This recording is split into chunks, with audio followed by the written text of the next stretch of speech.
Throughout A Song of Ice and Fire, Daenerys Targaryen is driven by a longing memory of a big house with a red door. This memory, the last place of warmth and safety in her otherwise tumultuous childhood, is repeatedly invoked as a symbol of her deepest desires. In this essay, I will present a case that the house with the red door was not in Braavos as Daenerys believes, but in Pentos, and that the people responsible for her upbringing went to extraordinary lengths to make sure that she would never figure this out.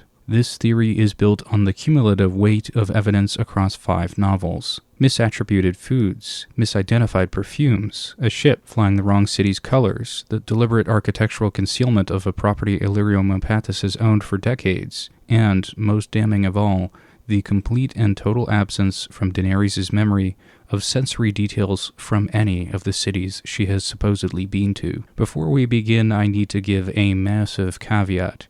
This essay does not prove Pentos beyond all reasonable doubt. If this were a criminal trial, the defense would find reasonable doubts in the ambiguities simply because of the lack of evidence on either side of the debate. However, on the preponderance of evidence standard, the case for Pentos is stronger than the alternatives, and becomes the only candidate left standing once every other possibility has been methodically eliminated. More importantly, Pentos resolves every contradiction in Daenerys' memories, while other locations generate new ones. That asymmetry greatly strengthens the case for Pentos. Before we get into the meat of the essay, I wanted to give a little bit of a roadmap to tell you where we're going to go. There are 4 parts to this essay. The first part establishes what we know about the house with the red door. Working from Dany's dreams, memories, and a close reading of her chapters, this essay builds a checklist that the city must meet to be the home of the red door. The physical features of the house, the smells that trigger her childhood memories, the foods she associates with the Bazaar of her youth, and the handful of other details like a barefoot child and a green sail that most readers pass over without a second thought. Along the way, we demonstrate that Daenerys' geographical memory is fundamentally unreliable. She claims that things are from Tyrosh and Myr when they're actually from Pentos, and she traveled through her childhood in enclosed palanquins, wagons, and shipholds that would have left any small child with no coherent sense of where she had been. The adults around her were the sole source of information about her geography, and apart from Ser Willem Darry, they had every reason to lie to her. The second part of this essay establishes a foundational fact. Khal Drogo's manse in Pentos is not Khal Drogo's manse. Through a careful comparison of Dany's chapters in A Game of Thrones with Tyrion's chapters in A Dance with Dragons, this essay demonstrates that Illyrio Mopatis owns 2 separate properties in Pentos.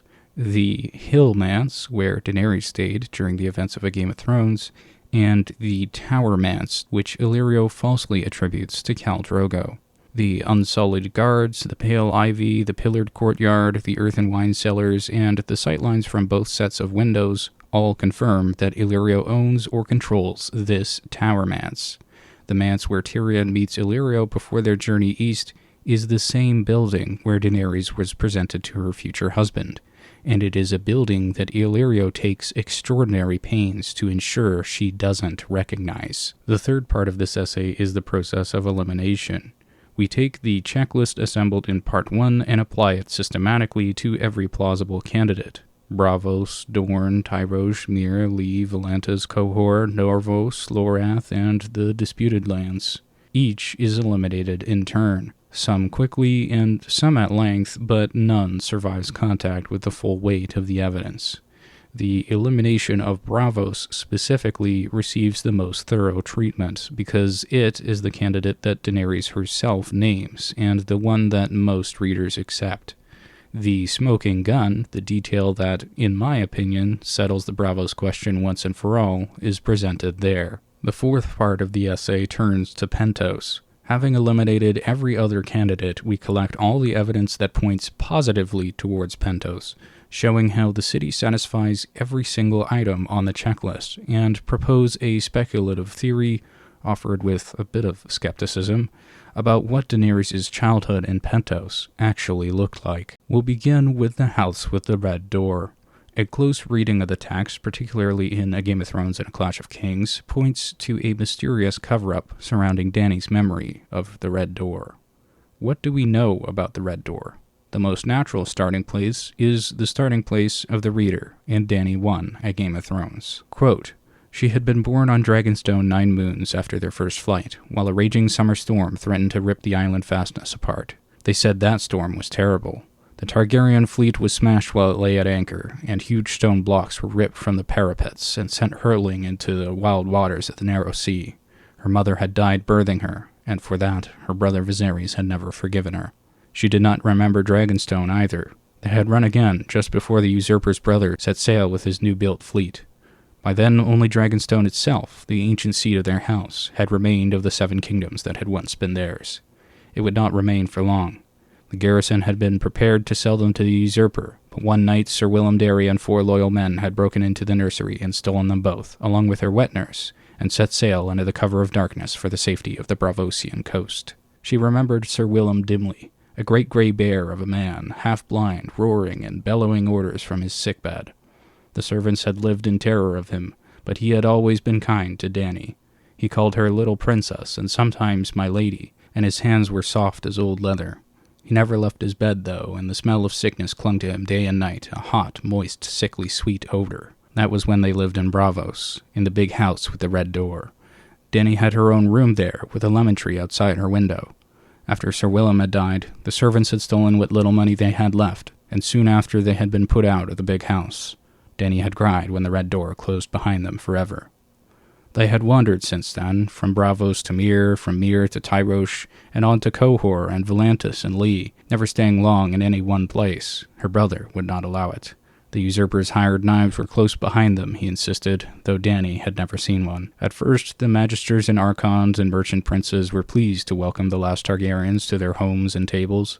But as the years passed and the usurper continued to sit upon the Iron Throne, doors closed and their lives grew meaner. Years past, they had been forced to sell their last few treasures, and now even the coin they had gotten from Mother's crown had gone. In the alleys and wine sinks of Pentos, they called her brother the Beggar King. Dany did not want to know what they called her. Dany's dreams in Dany 9 of Game of Thrones provide a little bit more detail about the house specifically. Quote, "The door loomed before her, the red door, so close, the hall was a blur around her, the cold receding behind.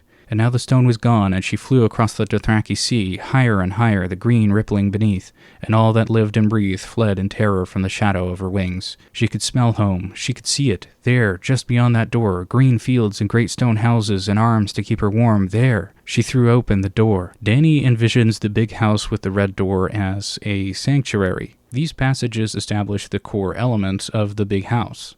The red door, a sense of scale with great stone houses, and an idyllic pastoral setting of green fields.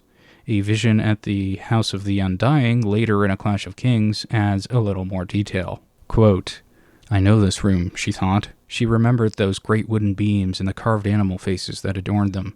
And there, outside the window, a lemon tree. The sight of it made her heart ache with longing. It is the house with the red door, the house in Braavos. No sooner had she thought of it than old Ser Willem came into the room, leaning heavily on his stick. "Little princess, there you are," he said in his gruff, kind voice. "Come," he said. "Come to me, my lady. You're home now. You're safe now." His big, wrinkled hand reached for her, soft as old leather, and Dany wanted to take it and hold it and kiss it. She wanted that as much as she had ever wanted anything. Her foot edged forward, and then she thought, "He's dead. He's dead, the sweet old bear. He died a long time ago." She backed away and ran. Here we are given some details of the interior of the house. There are great wooden beams adorned with carved animal faces, and, most importantly, a lemon tree visible from Dany's window. This image of a lemon tree outside a window in Braavos is the first dissonance, a point to which we will return. The memory introduces the guardian figure of Ser Willem Darry, described as an old man with a gruff, kind voice, who leans on a stick, calls her little princess and my lady, and has big, wrinkled hands, soft as old leather. These details form the checklist of any potential location for the house. Moving on from the house itself, we can gather even more details from the smells of the house. Dany's visit to the Western Market at Vaes Dothrak in Dany 6, A Game of Thrones, provides a sensory link to her past. She notes that the market smells of home, prompting an investigation into the fragrances that trigger her memories. The market itself is a confluence of goods from across Essos, and the smells are from Essos, or conspicuously generic, i.e. they're not from Westeros. Here's a list of all the smells. Garlic and pepper, which reminds her of the alleys of Tyrosh and Myr. Heady sweet perfumes, which she specifically identifies as lyseni.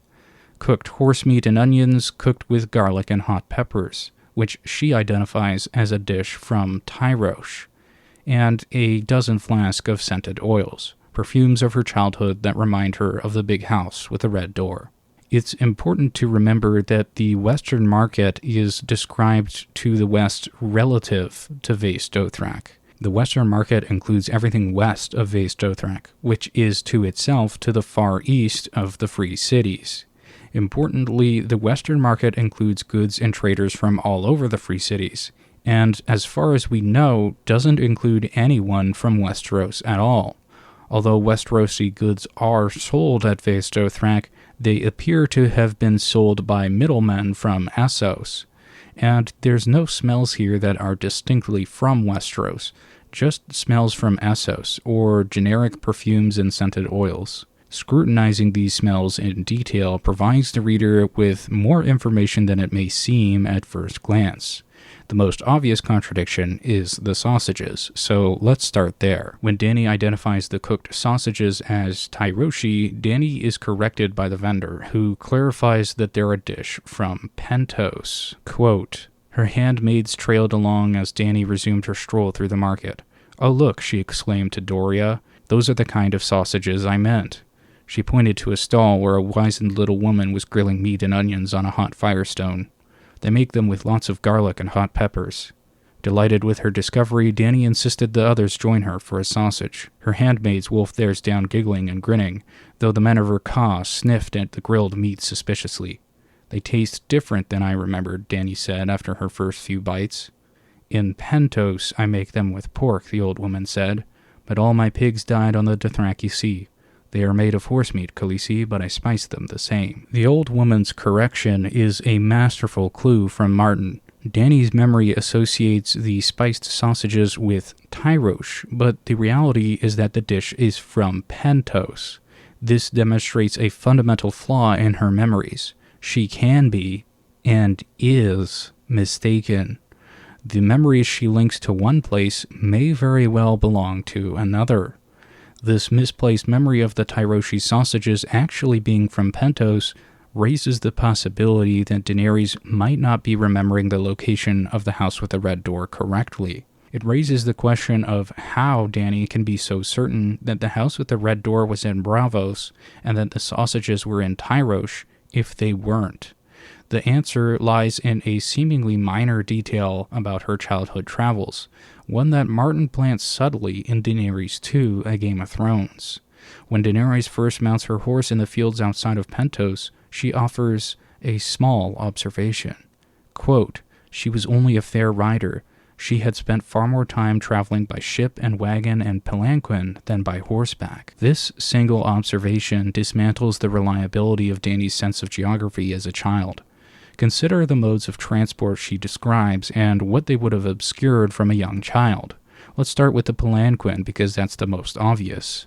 A palanquin is an enclosed litter, literally curtained off from the outside world. For a child, being carried through a city on a palanquin would mean experiencing that city as nothing more than sounds and smells. The muffled shouts of merchants, the smell of cooking food, and maybe the rhythm of the men carrying her. She would have never seen the canals of Braavos, the towers of Pentos, or the walls of any city that she passed through. She would be a passenger in a moving black box, emerging only when she had arrived at her destination, another enclosed space, and another house with a door. Turning to wagons in A Song of Ice and Fire, particularly those used for long-distance travel, are enclosed. We learn this in many places, but it can be seen as early as Sansa 1, A Game of Thrones. Enclosed wagons offer limited views of the passing countryside. A child seated within an enclosed wagon would see snatches of the sky, maybe a glimpse of a distant hill, but no coherent sense of geography.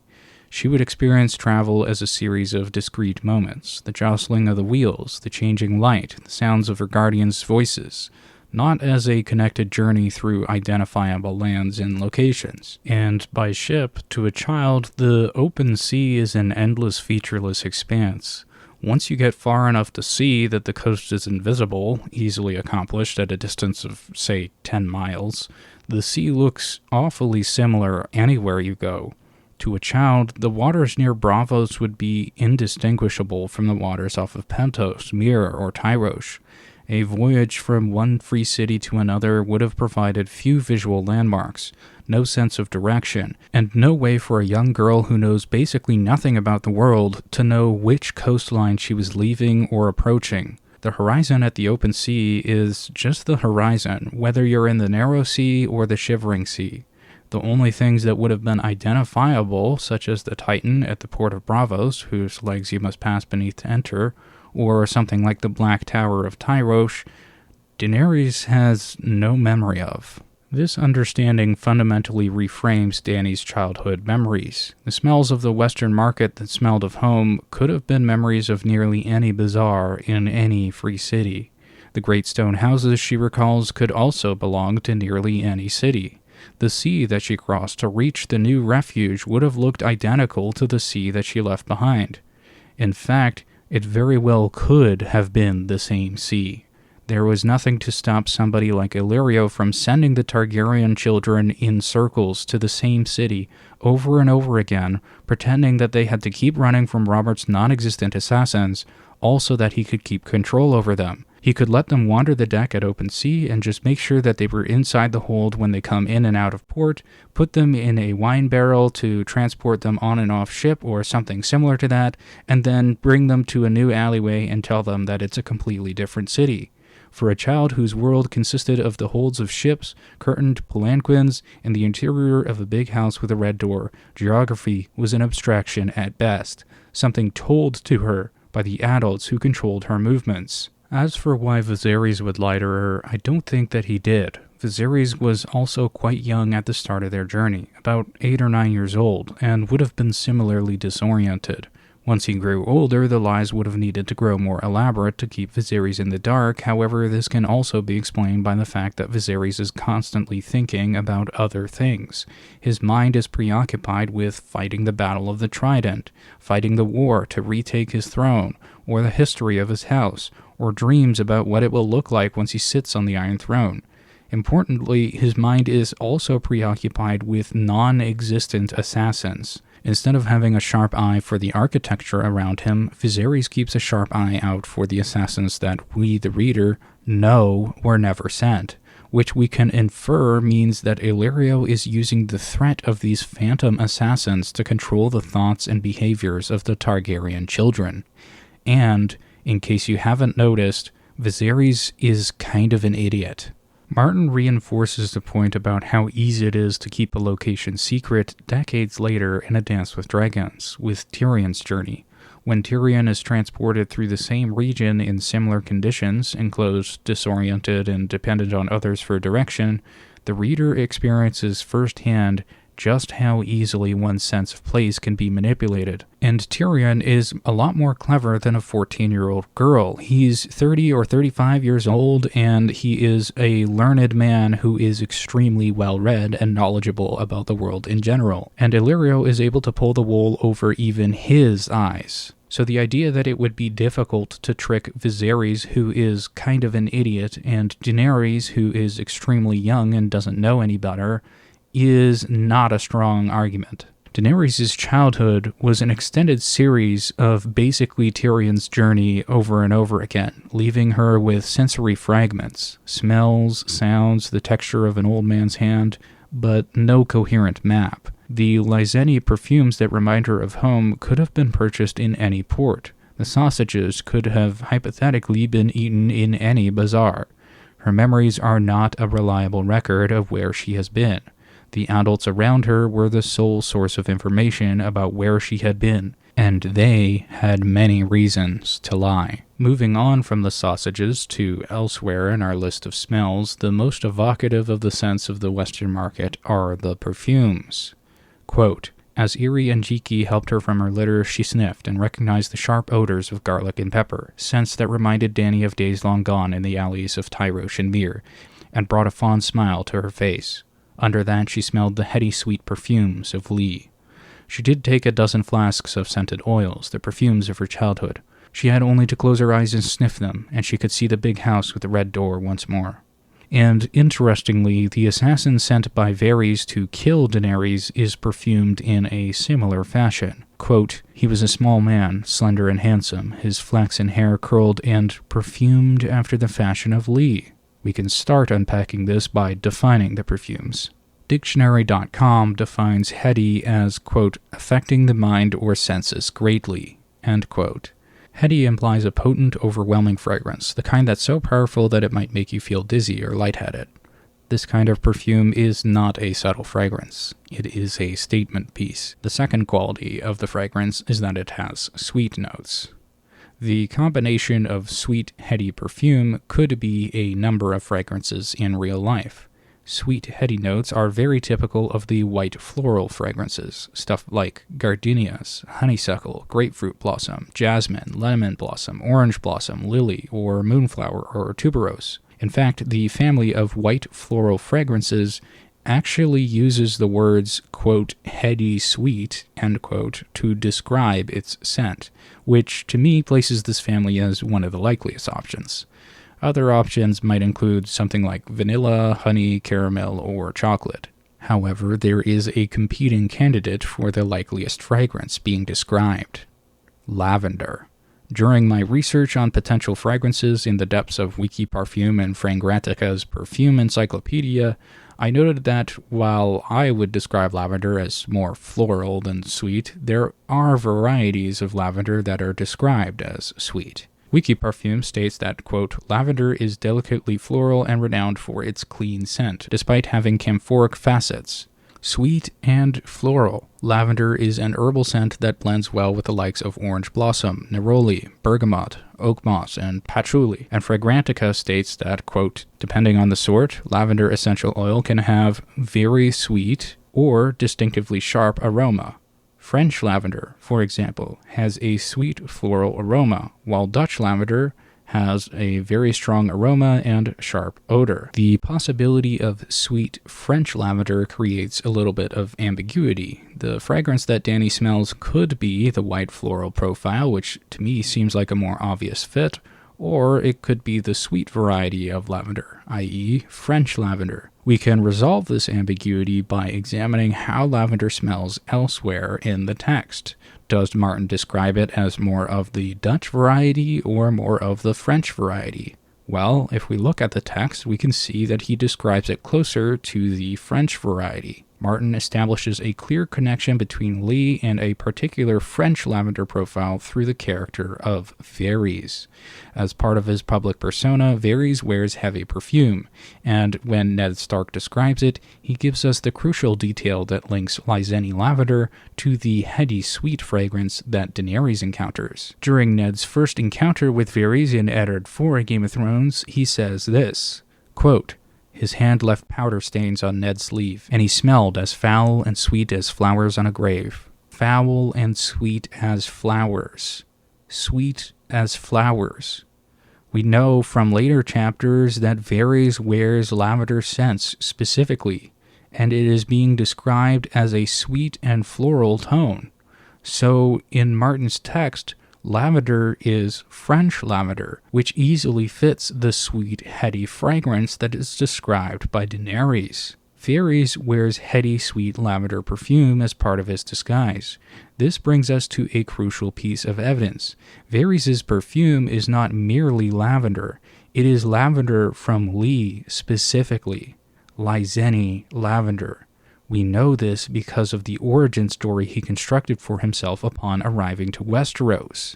We learn this in Eddard V, A Game of Thrones, from Grand Maester Pycelle. Quote, "The Lord Varys was born a slave in Lee. Did you know that? Put not your trust in spiders, my lord." End quote.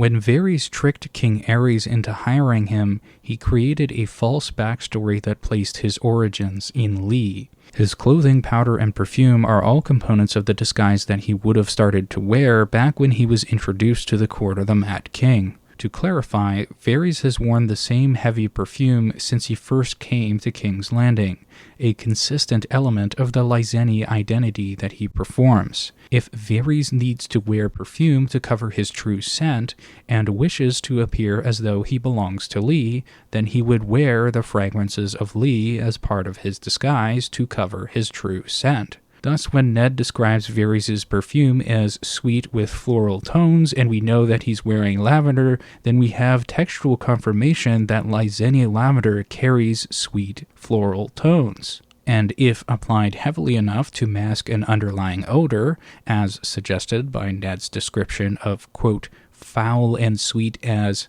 flowers on a grave, then it becomes heady as well. A heady, sweet perfume.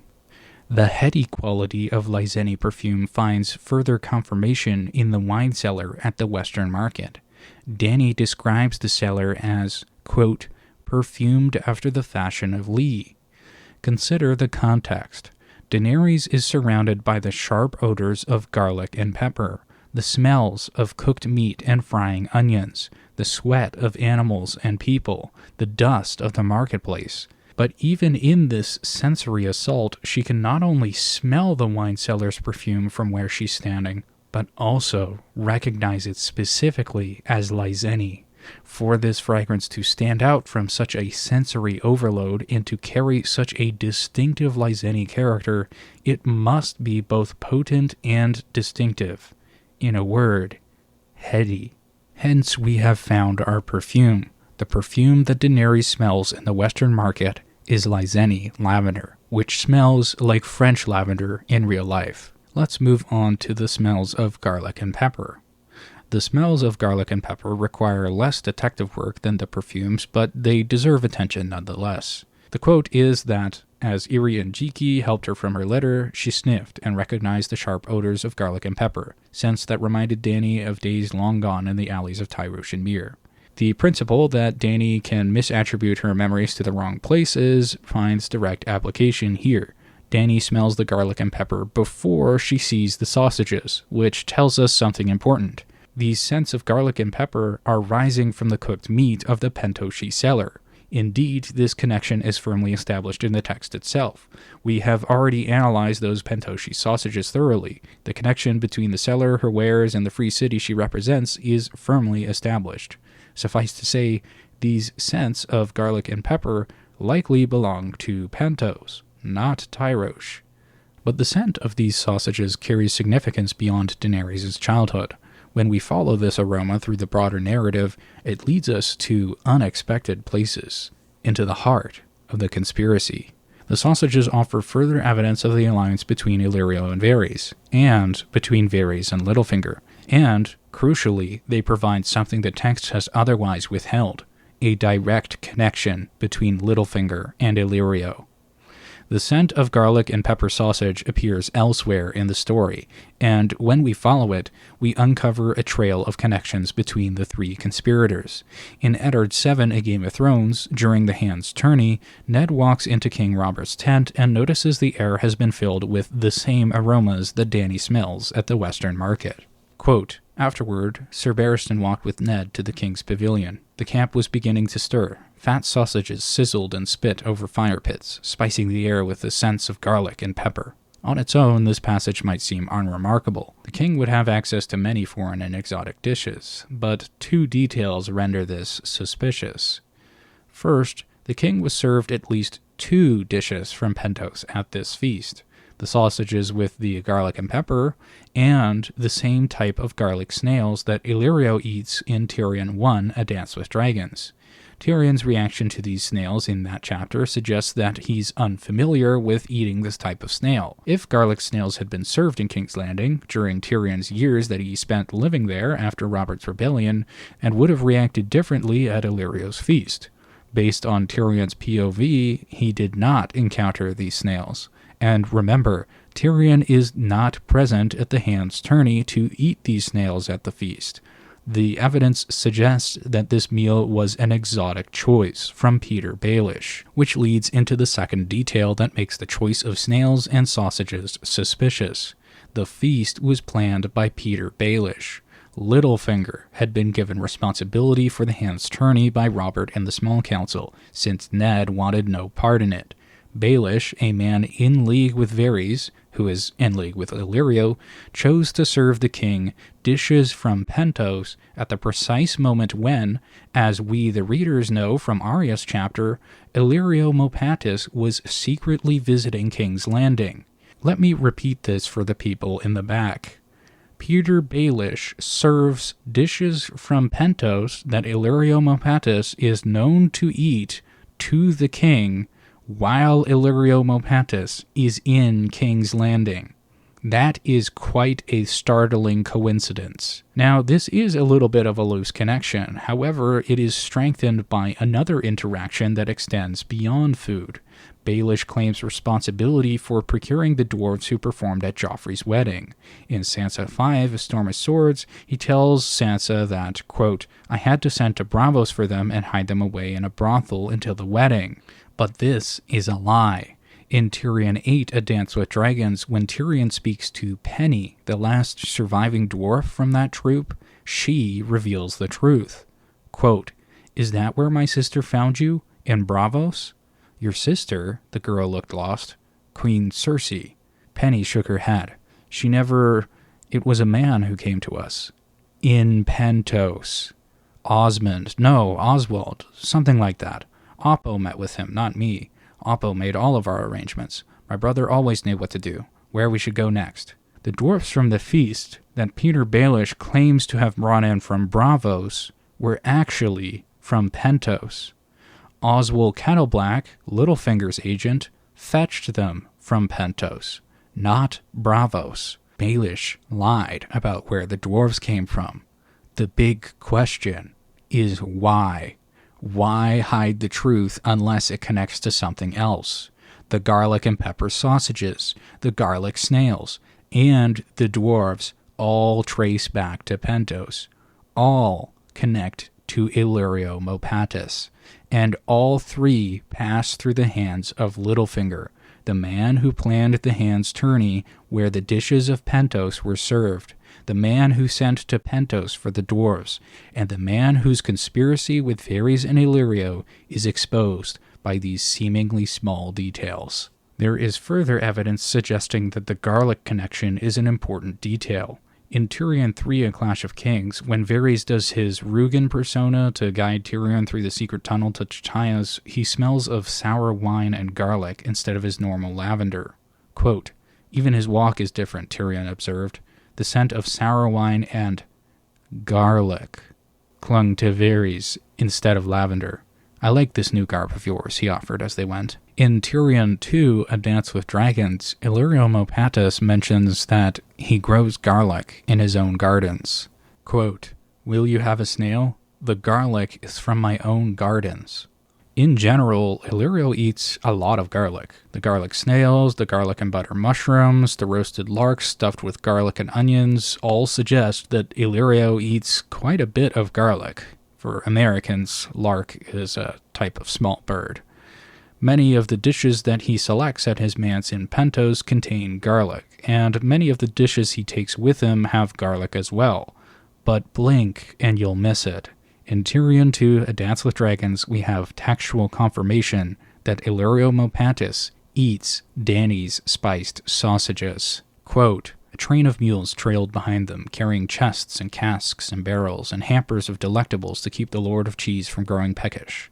They nibbled on spiced sausage that morning." They nibbled on spiced sausage. This is highly significant because spiced sausages are not a common appearance in A Song of Ice and Fire. If you do a quick search, there are very few mentions of spiced sausages. Although I think it's a little weird that spiced sausages distinctly identify something as Pentos, I'm not the creator of this universe, and I'm just along for the ride. I'm just telling you what has been established in this universe. I think it would be kind of crazy to identify somebody as Italian simply because they're eating Italian sausages. Lots of people like Italian sausages. But again, I'm not the guy who invented this world, I'm just reading it. In any case, the other big reference to spiced sausages occurs in A Game of Thrones. The night before the Battle of the Green Fork, when Tyrion meets Shae, Tyrion is walking around the camp when he smells Dany's sausages. Let's go through the passage in full. Quote, Lord Tywin inclined his head, dismissing him. Tyrion turned and walked away. He was conscious of their eyes on his back as he waddled down the hill. A great gust of laughter went up from behind him, but he did not look back. He hoped they all choked on their suckling pigs. Dusk had settled, turning all the banners black. The Lannister camp sprawled for miles between the river and the King's Road. In amongst the men and the horses and the trees, it was easy to get lost, and Tyrion did. He passed a dozen great pavilions and 100 cook fires. Fireflies drifted amongst the tents like wandering stars. He caught the scent of garlic sausage, spiced and savory, so tempting it made his empty stomach growl. Away in the distance he heard voices raised in some bawdy song. A giggling woman raced past him beneath a dark cloak, her drunken pursuer stumbling over tree roots. Farther on, 2 spearmen faced each other across a little trickle of a stream, practicing their thrust and parry in the fading light, their chests bare and slick with sweat. No one looked at him. No one spoke to him. No one paid him any mind. He was surrounded by men sworn to House Lannister, a vast host of 20,000 strong, and yet he was alone. And in case you missed it, I'll repeat the relevant passage again. He caught the scent of garlic sausage, spiced and savory. As established by the Pentoshi seller at the Western Market in Vaes Dothrak, the specific combination of spices alone identifies these sausages as being from Pentos. However, circumstantial evidence brings the connection even closer. There is circumstantial evidence to suggest that the unnamed savory meat smelled by Tyrion is pork specifically. First, the environmental context is key. Beef is entirely absent from the camp, while pork is present. Second, the sensory profile aligns with pork's characteristics. According to the La Rousse Gastronomique, the definitive French culinary encyclopedia from 1938, pork is classified closer to red meat than white, establishing its rich and savory nature, a quality greatly intensified by garlic. The resulting product is a spiced garlic pork sausage. Given that the bloody mummers of Vargo Hoat are not physically present with Tywin's host at the time of the Battle of the Green Fork, the person cooking Pentoshi sausages must be someone else in the army. The narrative narrows the field further by establishing this person's specific location, far from Tywin's command tent, past the pavilions of the lords, and closer toward the river. This positioning effectively rules out the lords themselves, who are otherwise occupied dining with Tywin. Similarly, the Valemen can be eliminated as the source, as they are explicitly described in Tyrion 8 A Game of Thrones as cooking ox on a spitfire, not cooking pork sausages. Crucially, Tyrion smells the sausages before he arrives at the Valemen's camp near the river. Therefore, the cook must be someone who is neither a lord nor a Valeman, but is camping in or near the encampment of the Valemen. With the limited cast of characters present at that specific place and time, this line of reasoning narrows the possibilities to either Bronn or Shae, both of whom are confirmed to be eating at the relevant moment. Quote, each clan had its own cook fire. Tyrion found Bronn sharing a skin of wine with the new servants. Lord Tywin had sent him a groom and a body servant to see to his needs, and even insisted he take a squire. They were seated around the embers of a small cook fire. A girl was with them, slim, dark-haired, no more than 18 by the look of her. Tyrion studied her face for a moment before he spied fish bones in the ashes. What did you eat? Trout, my lord, said his groom. Bronn caught them. His squire, a boy with the unfortunate name of Podrick Payne, swallowed whatever he had been about to say. The scene around the cook fire presents a crucial piece of circumstantial evidence that undercuts the surface narrative. When Tyrion observes the group, Bronn, Shae, Podrick Payne, and the unnamed groom and body servant, and notes fish bones in the ashes, the groom claims Bronn caught them. However, Podrick's sudden silence, swallowing whatever he was about to say, signals that this explanation is either incomplete or false. The true nature of the meal is revealed moments later when Shae tastes, quote, of honey and cloves, end quote. This is not the flavor of hastily caught wild trout cooked over an open fire. It is the mark of a prepared dish, requiring ingredients that a sellsword like Bronn would be unlikely to carry. The presence of honey and cloves implies access to a stocked kitchen or storehouse. The trout itself further narrows the geographic origin. The fish was freshly caught, pointing to somewhere within traveling distance for Bronn. In other words, the area of plausible origin for Shae is confirmed firmly to be somewhere in the Riverlands, specifically near the Trident.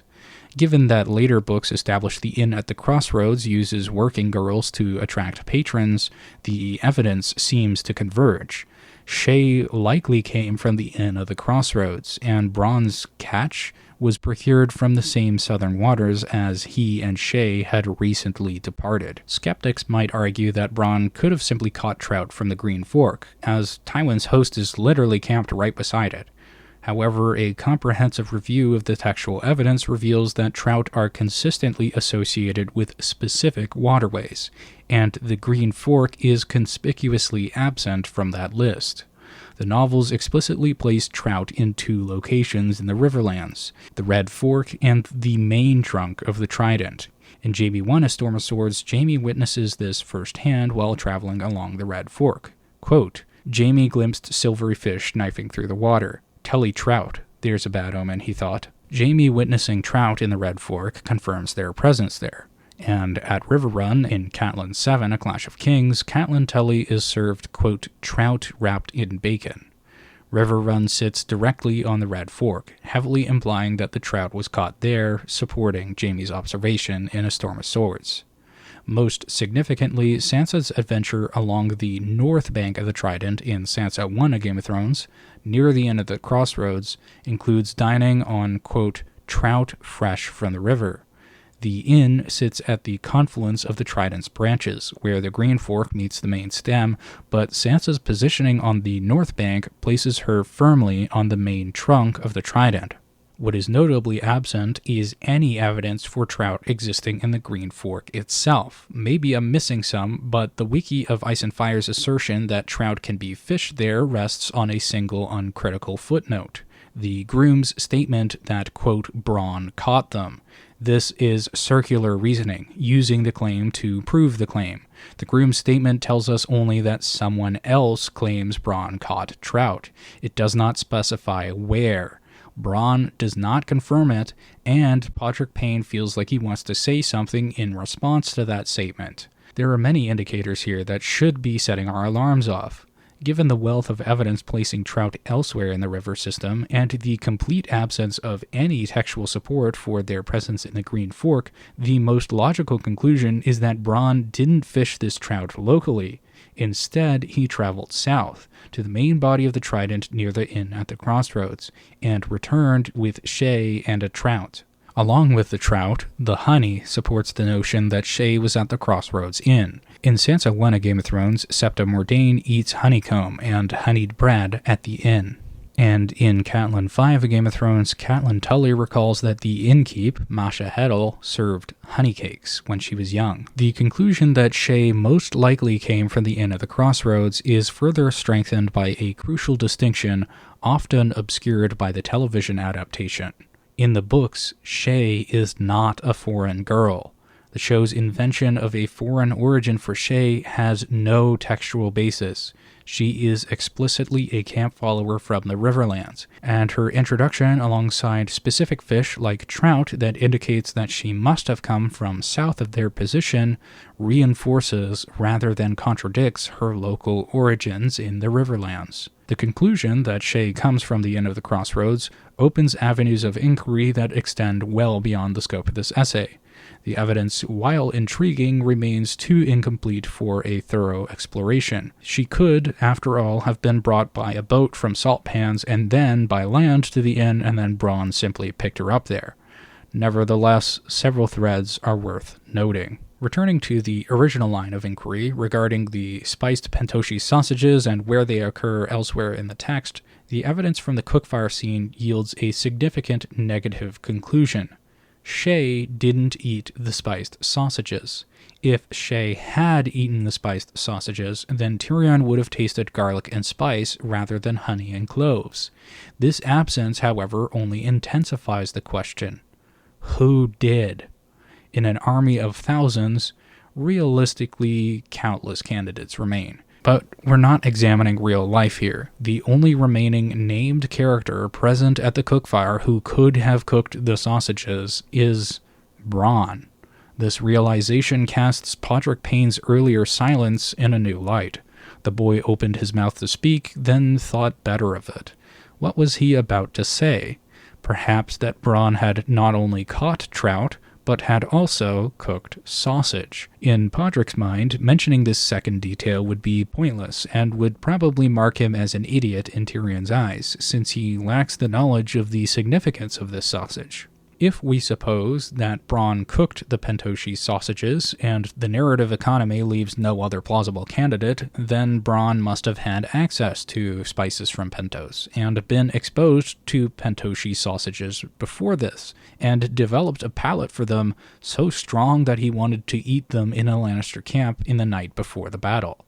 This, in turn, suggests a connection of some kind to Illyrio Mopatis. So now we have linked Varys, Osmond Kettleblack, Littlefinger, and Bronn and Shae to Illyrio Mopatis. My, Illyrio, you have your hands in many pies. Apart from the question of who it was who cooked the sausages, there are secondary logistical questions. How did they get the pork? Where did they source the garlic? And where did they get these spices from?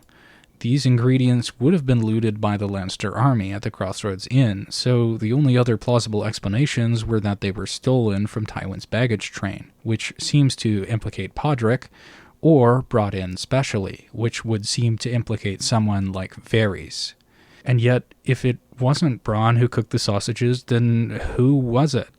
The question honestly might not be answerable, but I will move forward in this essay, setting aside the uncomfortable possibility of a connection between Bronn and Illyrio, focusing instead on the Red Door and what the text establishes with it. But the question haunts me. Who could have cooked the Pentos sausages in Tywin's camp?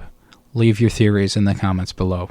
Moving on to the other smells that remind her of home, among the items that Dany buys from the Western Market in Vaes Dothrak is a dozen flasks of scented oils, which serve as a powerful Proustian trigger for memories of the house with the red door. The narrative explicitly frames the oils as a conduit to her past. However, we have just learned that Daenerys' memories of the sausages and the perfumes are misplaced. This raises a compelling question. If her other memories were false, what are we to make of these oils? While the fragrance of these oils is never stated outright, we can deduce it from contextual clues. The oils reappear only one more time, in Daenerys 10, A Game of Thrones, during her ritual bath before stepping onto Drogo's funeral pyre. Quote, "Her bath was scalding hot when Irri helped her into the tub, but Dany did not flinch or cry aloud. She liked the heat. It made her feel clean. Jiki had scented the water with the oils she had found in the market in Vaes Dothrak. The steam rose moist and fragrant. Doria washed her hair and combed it out, working the loose mats and tangles. Irri scrubbed her back. Dany closed her eyes and let the smell and the warmth enfold her." This bath scene reveals the practical function of the scented oils. They are essential bath oils, used specifically for relaxation. Given this context, the most likely candidate is lavender. The main purpose of the oils in this scene is to induce a state of calm before Dany's world-changing act. Lavender is renowned for its calming properties and is one of the most common bath oils in the world, making it the perfect choice. This seemingly minor detail becomes explosive when we consider its implications for the house with the red door.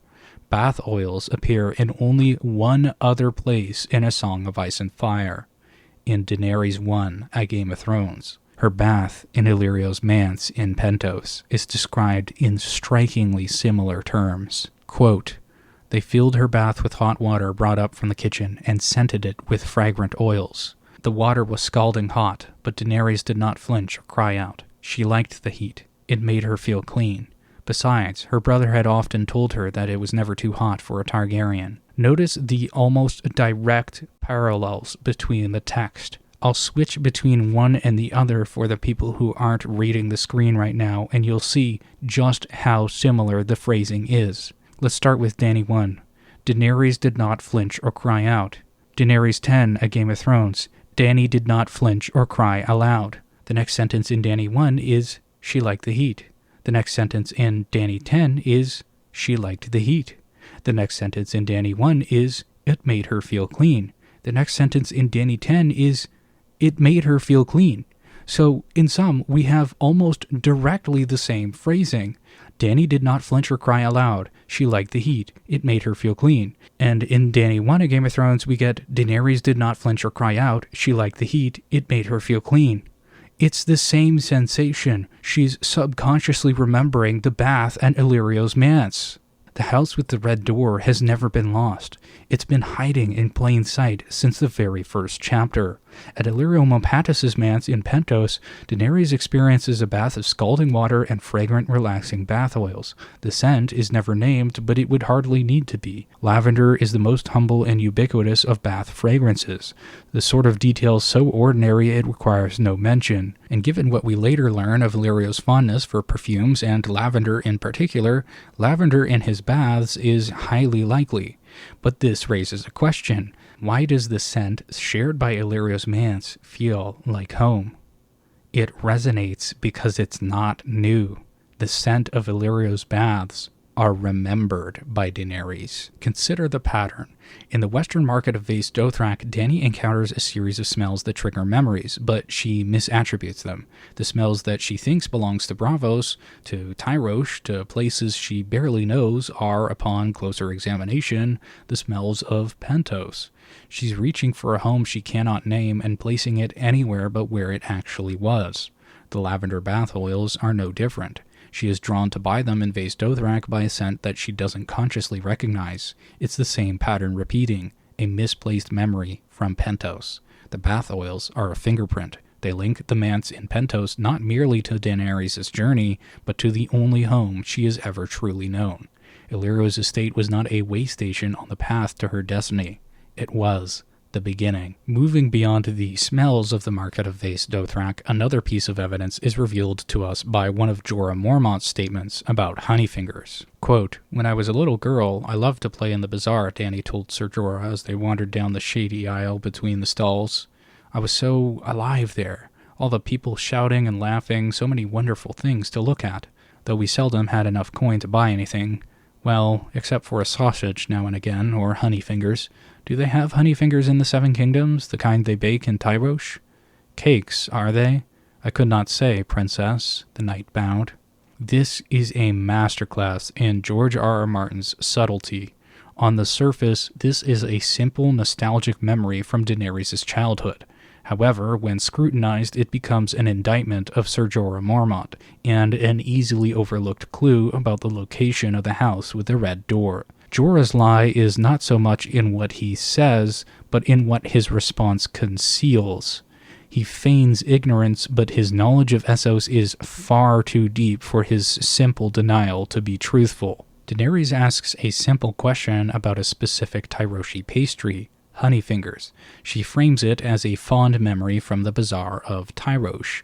This is an innocent question, but it functions as an inadvertent test of Jorah's background story. Jorah's reply is, "Cakes, are they? I could not say, princess." To most people, on a first reading, this question looks like Jorah is asking for confirmation. But the rhetorical question of cakes are they is a stalling tactic to give Jorah time to concoct a lie. It is simultaneously a major slip in his story. The purpose of stalling with a question is to allow Jorah to maintain a plausible veneer of ignorance. Daenerys gives the name of the treat, their alleged place of origin, and specifies that they're baked, but she never tells Jorah what a honeyfinger is. It could be bread covered in honey, a hard biscuit, a fried dough, or a flaky pastry. To somebody who has never seen or heard of one, the word honeyfingers could describe numerous sweet finger-shaped foods. Jorah doesn't ask for clarification like, what are honeyfingers, or what do they look like?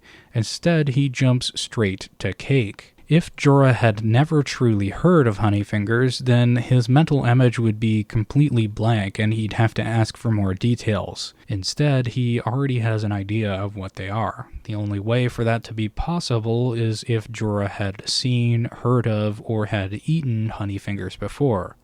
Jorah knows exactly what they are, and he knows that they're a type of cake. There are 3 other layers to the deceptive statement. First is that we effectively know that he's lying based on his slip about the cakes and his lived experience in the Free Cities and throughout Essos that makes his blanket ignorance impossible. He should know about honeyfingers. His statement, "I could not say, princess," is an outright lie, since he claims total ignorance of a food that he should know about and which he identifies as cakes. The reason why a seasoned liar like Jorah Mormont would make such a simple slip-up is because his guard was lowered by Daenerys. He has grown increasingly infatuated with her and did not expect a pop quiz on his cover story. At the same time, his mind was occupied by Varys. At the Western Market, we the reader know that Jorah was looking for letters from Varys, and quickly takes his leave to retrieve one. Jorah's cognitive load was being used up by something more important to him, leaving space for him to make mistakes. In just 2 short sentences, Jorah accidentally reveals information about Illyrio's schemes through his lie about not knowing about what honeyfingers are, despite clearly knowing about them. The fact that he is trying to cover this up shows that they're trying to hide honeyfingers from Daenerys, and there's something suspicious about Dany's childhood memory. Now, transitioning into a bit of a speculative jump, I think that we've actually seen honeyfingers on the page before, in Catelyn's chapters at the Inn at the Crossroads. Remember that bit about Shae that I went into, about the Inn at the Crossroads and all the honey there? Well, let me read the quote again for you. Quote, "She still remembered the innkeep, a fat woman named Masha Heddle who chewed sour leaf night and day and seemed to have an endless supply of smiles and sweet cakes for the children. The sweet cakes had been soaked with honey, rich and heavy on the tongue, but how Catelyn had dreaded those smiles." Catelyn 5, a Game of Thrones. We see sweet cakes soaked with honey, rich and heavy on the tongue, at the Inn of the Crossroads. Now, this is going to go way past most readers' heads, but Masha Heddle is from a long line of Blackfyre conspirators. Her ancestor, Ser Heddle, was one of the main Blackfyre conspirators during the Second Blackfyre Rebellion, which was crushed by Bryden Rivers during a Duncan Egg novel. Yes, I know I'm spoiling the TV show a little bit, but this novel has been out for, 20, 30 years at this point, and nobody decided to read it before, and I kind of need it for my essay, so sorry about that, but yeah.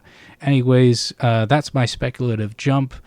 Masha Heddle probably served honey cakes, the honey cakes that Daenerys talks about being in the markets of supposedly Tyrosh, but it's actually Pentos, which seems to suggest that Masha Heddle has connections to Pentos.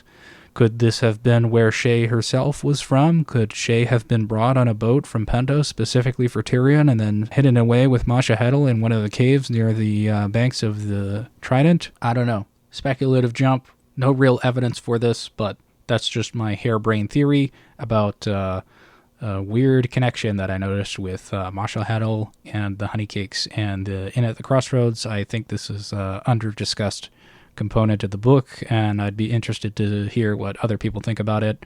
I think it's a bit of a reach, but there is something there, so it's not completely outrageous, but yeah, a little weak. Anyways, returning to Dany 6 of Game of Thrones, which is probably the chapter that you want to read if you want to learn anything about Dany's past, there are other memories that she mentions, such as the Bazaar.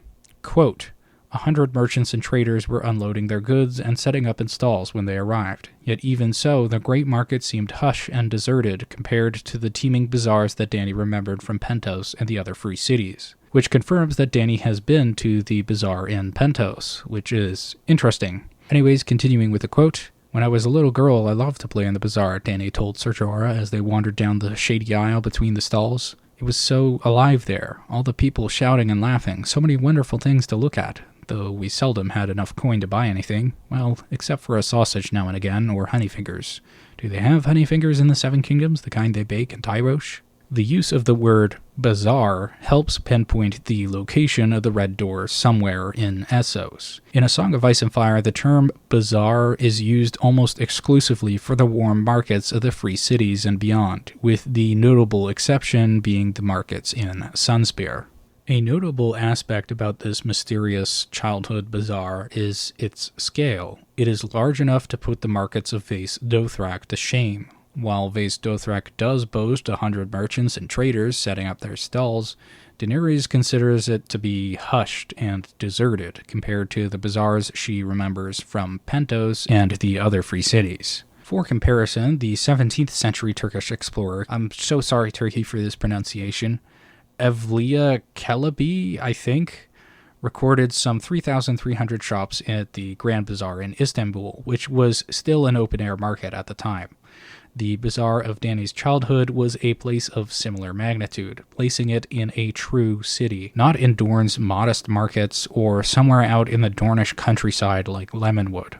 A thorough examination of Sunspear's description reveals why it can't be the site of the Red Door. The Dornish capital is defined by features that would be nearly impossible to forget. Its Roynish towers, the great golden dome of the Tower of the Sun, the Spear Tower soaring against the sky, and the oppressive mud-brick favela of the Shadow City.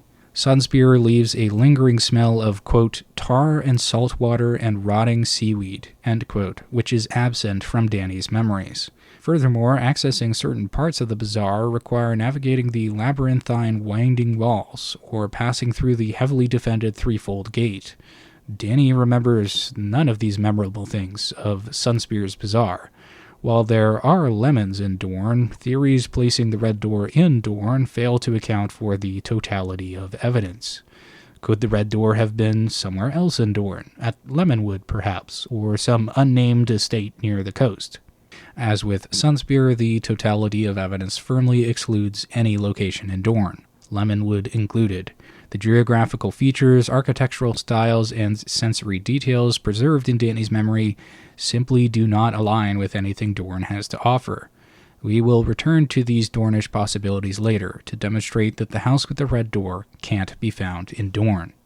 Moving on from the bazaar, there's also the detail of a child with bare feet. In Daenerys 4, A Clash of Kings, at the House of the Undying, one of Dany's visions places a little girl running barefoot towards the Red Door, a small but telling detail. Wherever this house stood, the ground was safe and welcoming enough for a child's unprotected feet. Quote, a little girl ran barefoot toward a big house with a red door, end quote. One final memory of Dany's childhood deserves attention before we take stock of the evidence. This is the last piece of evidence that I was able to find in my research. In Dany 1, A Storm of Swords, Daenerys reflects wistfully on her childhood voyages across the Narrow Sea. Quote, the Narrow Sea was often stormy, and Dany had crossed it 100 times as a girl, running from one free city to the next, half a step ahead of the usurper's hired knives. She loved the sea. She liked the sharp, salty smell of the air and the vastness of horizons bounded only by a vault of azure sky above. And for those unfamiliar, azure is a shade of blue. It made her feel small, but free as well. She even liked the sailors, with all their songs and stories. Once on a voyage to Braavos, as she'd watched the crew wrestle down a great green sail in a rising gale, she had even thought how fine it would be to be a sailor. This offhand detail is easy to read past, but the color of that sail matters enormously, along with the passage as a whole. We can begin by eliminating the most obvious candidates for where this ship was from. The ships of the Summer Islanders have white sails and white swan ships, as Arya observes in A Feast for Crows, a detail corroborated by Catelyn's description in A Game of Thrones. Lannister vessels seem to sail under crimson sails, as established by the Lion Star's description at Sisterson in Davos 1, A Dance with Dragons. Braavosi ships are painted purple, both hull and sail, using the distinctive dye produced by snails native to the region, a detail confirmed by the World of Ice and Fire and by the fact that Davos identifies a Braavosi galleass at White Harbor by using the color of its purple sails in Davos 2, A Dance with Dragons. Quote, "The dockside wharves were swarming. A clutter of small boats were tied up along the fish market, offloading their catches. He saw 3 river runners, too, long, lean boats built tough to brave the swift currents and rocky chutes of the White Knife. It was the seagoing vessels that interested him most, however. A pair of carracks as drab and tattered as the Merry Midwife, the trading galley Storm Dancer, the cog's Brave Magister and Horde of Plenty, a galleass from Braavos marked by her purple hull and sails." Purple is the signature of Braavos on the water. It's not subtle and it's not optional. What about smugglers? In Dany 1, A Game of Thrones, Daenerys tells us that she was spirited away from Dragonstone on black sails, which in Davos 1, A Clash of Kings, Stannis confirms is a smuggler's trick, not a tradition from any particular navy. Tyrion observes in Tyrion 13, A Clash of Kings, during the Battle of the Blackwater, that the Mirish galleys have long white oars, which are absent from Dany's memory in A Storm of Swords, and Tyrion gives no description of any notable sail colors, which is information for us because green sails would be notable. The fleet of Volantis, while associated with green and which has green galleys, paints its hulls green rather than its sails. Davos, our most reliable source on naval identification, does not use green sails to identify vessels from Volantis. There is one other reliable source worth dwelling on, Lord Godric Borrell of Sweet Sister, who identifies the Lyseni fleet by the color of its sails. Borrell is Shield of Sisterton and the Keeper of the Night Lamp, a man who watches ships pass through his waters constantly, and whose position depends on knowing whose fleet is whose. It is Borrell who gives us the information that green sails are Lyseni. Quote, "The Lyseni, Torrent spied their sails from Little Sister, and before him the flints from Widow's Watch. Orange sails, and green and pink. Salador San. Where is he?" Green sails being an indicator of Lyseni origin is confirmed by at least 3 other sources. The Torrents at Little Sister, who saw them and identified them as being Lyseni, and the Flints at Widow's Watch, who reported the Lyseni sail colors to Lord Godric, and Davos himself. Davos doesn't push back against Godric's suggestion that green sails means the Lyseni sailed past. Davos is a former smuggler who has spent his entire adult life reading ships by their markings, a man whose survival depends on knowing at a glance whose vessel he was looking at and whether it meant him harm. When Davos identifies a ship, he's not guessing. He would know all of the marks and symbols of the various fleets by heart. If Godric Borrell was wrong, Davos would have corrected him. Moreover, Davos bases his future plans on the information that Godric gives him regarding the Lyseni sails, which confirms that Davos does indeed believe that Godric is correct when he says that green sails means that the Lyseni are there, and therefore Salador San is close. All of this is a very long-winded way of saying that green sails are an identifying mark of Lyseni ships specifically. Another mark is that their hulls are striped rather than painted in whole colors. In Davos 2, A Dance with Dragons, when Salador San's Lyseni fleet assembles in full, every single hull is striped in the Lyseni fashion. Black and yellow, pink and blue, green and white, purple and gold. The Lyseni love bright colors, and green is among them. Orange, green, and pink sails are Lyseni colors. The ship carrying Daenerys on her supposed voyage to Braavos had green sails. Ergo, the ship carrying Daenerys on her supposed voyage to Braavos was a Lyseni ship, which brings us to Salladhor Saan. Quote, Davos threaded his way through the tables to a chair. In the days before his knighthood, he had often bought cargoes from Salladhor Saan. The Lyseni was a smuggler himself, as well as a trader, a banker, a notorious pirate, and the self-styled prince of the Narrow Sea. When a pirate grows rich enough, they make him a prince. It had been Davos who had made the journey to Lee to recruit the old rogue to Lord Stannis' cause. Davos describes Sala in A Clash of Kings as a smuggler, trader, banker, and notorious pirate, and, crucially, the self-styled prince of the Narrow Sea. That last title is not an empty boast or a bit of vanity. Lee has no standing military or fleet. The city outsources its naval power to sell sails. At the point in time when Davos hired him, Salladhor Saan was the Lyseni fleet. When Davos 2 A Dance with Dragons shows us that the fleet is assembled, the text does not say a Lyseni fleet, it says the Lyseni fleet, sailing behind Saan's Galleass Valerian, every hull striped in bright Lyseni fashion. There is no naval power in Lee that does not flow through Salladhor Saan. This means that a Lyseni ship carrying a Targaryen princess across the Narrow Sea was not some anonymous vessel that happened to fly green sails. It was likely one of Salladhor Saan's ships, and Salladhor Saan, smuggler and self-styled prince, is precisely the kind of man who knows exactly what cargo he's carrying. The parallel with Qarth is instructive. When Dany is stuck in Qarth and seeks passage from Xaro and his fleet, Xaro denies her access to his entire fleet in one fell swoop. The owners of fleets in A Song of Ice and Fire are gatekeepers. They decide who sails, where, and on what terms. Salladhor Saan would have known what he was carrying, even if that cargo was a Targaryen princess traveling under a false itinerary.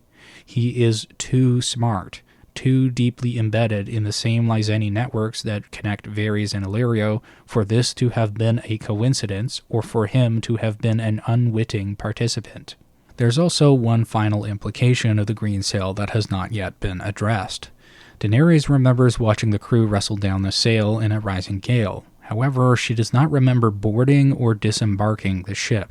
For a voyage that she describes as one of many, 100 crossings across the Narrow Sea, the mechanics of how she actually got on and off these vessels are suspiciously absent from her recollections. Given that Daenerys has no idea where she's sailing, and the world was hidden from her in other transportation methods like palanquins and wagons, this is not a trivial omission. Getting a Targaryen princess on and off a ship without her knowing where she departed from or where she arrived requires a procedure. And we, the reader, know from Tyrion 1 A Dance with Dragons that Illyrio Mopatis has exactly such a procedure.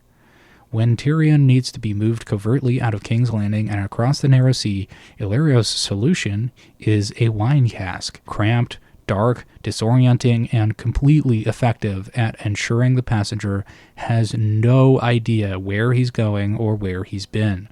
Tyrion emerges from the barrel completely confused, stiff, and disoriented.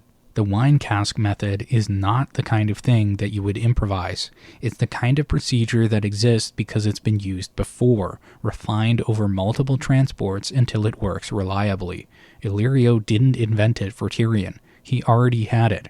Indeed, we can infer that this method was used to transport Penny and the dwarves from their point of origin in Pentos to the port of King's Landing, where they ended up at Joffrey's wedding.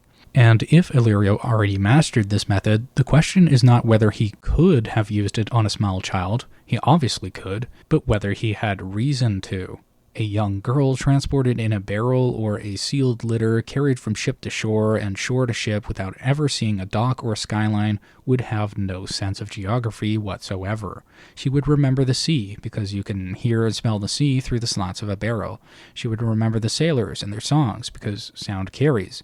And she would remember a green sail glimpsed through a gap or a moment on deck when she was allowed to briefly go into the air to see the featureless expanse of the ocean. But in terms of coming and going, she would have no idea where she left from. and no idea where she arrived.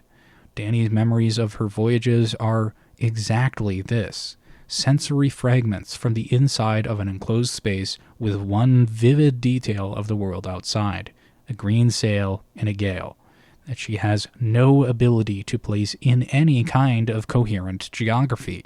The procedure was already in place. Illyrio had already perfected it. Daenerys was not the first or last passenger he kept in the dark. We will now move into the second part of this essay, which is that Khal Drogo's manse is not actually Khal Drogo's manse. Before examining the location of the house with the red door, we need to establish something foundational that has direct bearing on both Daenerys' childhood and the scheme involving young Griff. Khal Drogo's manse is actually a second manse, owned by Illyrio Mopatis. Let's go through the evidence that shows why. The Unsullied Guards. The first clue appears in Dany 1, A Game of Thrones, and a detail that the fandom has largely passed over. When Dany and Viserys are taken by palanquin to meet Khal Drogo, their party is stopped at the gate. Quote, "Their palanquin was stopped at the gate, the curtains pulled roughly back by one of the house guards. He had the copper skin and dark almond eyes of a Dothraki, but his face was hairless, and he wore the spiked bronze cap of the Unsullied. He looked over them coldly. Magister Illyrio growled something to him in the rough Dothraki tongue. The guardsman replied in the same voice and waved them through the gates. This guard is Dothraki by ethnicity, but Unsullied by trade, and the text makes that explicit through his uniform. The slave masters of Astapor later confirm that men of many races can be made into Unsullied through their training program, so there's no contradiction here. What's revealing is the reaction that this guard draws from both Daenerys and Viserys. Quote, Dany noticed that her brother's hand was clenched tightly around the hilt of his borrowed sword. He looked almost as frightened as she felt. Insolent eunuch, Viserys muttered as the palanquin lurched up toward the manse. Viserys knows immediately that the guard is a eunuch. He identifies him as Unsullied without being told. Daenerys, by contrast, doesn't fully know what the Unsullied are until Jorah explains them to her in A Clash of Kings and A Storm of Swords. But even without this prior explanation, she can visually identify the Unsullied at the manse in Dany 1, A Game of Thrones, which suggests prior exposure. Remember, these are Dany's internal thoughts, and her internal thoughts identify this as, quote, the spiked bronze cap of the Unsullied. But she doesn't know what the Unsullied are yet, which, again, suggests that she's been exposed to them at least visually before. And the difference in reaction between Viserys and Daenerys is quite interesting. I think that the nearly 10-year age gap between the siblings explains their disparity in knowledge. Both have seen the Unsullied before, but Daenerys was too young to retain the knowledge, while Viserys was old enough to remember. This prior exposure, along with the nearly 10-year age gap between the siblings, is worth keeping in mind as we continue. The more important question is, what on earth are the Unsullied doing guarding a manse owned by Khal Drogo? The Dothraki have no Unsullied in their ranks. The only eunuchs in Dothraki society are healers, not soldiers, and certainly not trained slave warriors in bronze-spiked helmets. These are someone else's Unsullied guards. These are Illyrio's guards. He owns the manse. The claim that Khal Drogo was given this manse by the Magisters of Pentos should strike any careful reader as odd. The Dothraki are a semi-nomadic people who mostly live in tents and grass huts as they march around the plains. Even in Vaes Dothrak, the buildings are not constructed by them. When cities pay tribute to the Dothraki Khalasars to make them ride on, they traditionally offer gold, silver, and jewels, portable wealth that travels with the nomadic people. Gifting a Khal a permanent stone manse inside of a city would be practically an invitation to stay and sack the city. It does not make any sense as a gift to make Khal Drogo go away. The only source that says the manse belongs to Khal Drogo is Illyrio himself. Illyrio told them that it was Khal Drogo's manse. The idea that this manse belongs to Khal Drogo rests entirely on Illyrio's claim, filtered entirely through Illyrio's unreliable narration. We have direct textual evidence of the potentially unreliable narration, and this isn't just an inference. Even within the same scene, Daenerys considers Illyrio to be untrustworthy and notes how she suspects everything that he says. Illyrio is lying. Daenerys and Viserys are being duped. Khal Drogo doesn't own this mansion. The critical argument of this section of the essay is that Tyrion's stay in Pentos in Tyrion 1: A Dance with Dragons takes place in a separate manse from where Daenerys stayed. For the sake of clarity, we will refer to these two manses as the Hill Manse and the Tower Manse after their distinctive features. The Hill Manse is where Daenerys stayed in Dany 1: A Game of Thrones, and the Tower Manse is where Tyrion stayed in Tyrion 1: A Dance with Dragons. The same manse which Illyrio falsely claims belongs to Khal Drogo. Illyrio controls both manses. A key piece of evidence that Tyrion's manse is the same manse as Khal Drogo's manse, i.e. the Tower Manse, is the Ivy. When Tyrion explores the grounds of his manse, quote, he saw 3 gates during his wanderings. The main entrance with its gatehouse, a postern by the kennels, and a garden gate hidden behind a tangle of pale ivy. The last was chained, the others guarded. Pale ivy. The same pale ivy that overgrows the Tower Manse in Dany 1: A Game of Thrones, but which is absent from all descriptions of the Hill Manse. Tyrion's manse is Drogo's manse. Guards confirm it further. While exploring, Tyrion notes, quote, the guards were plump, their faces as smooth as babies' bottoms, and every man of them wore a spiked bronze cap. Tyrion knew eunuchs when he saw them. He knew their sort by reputation. They feared nothing and felt no pain, it was said, and were loyal to their masters unto death.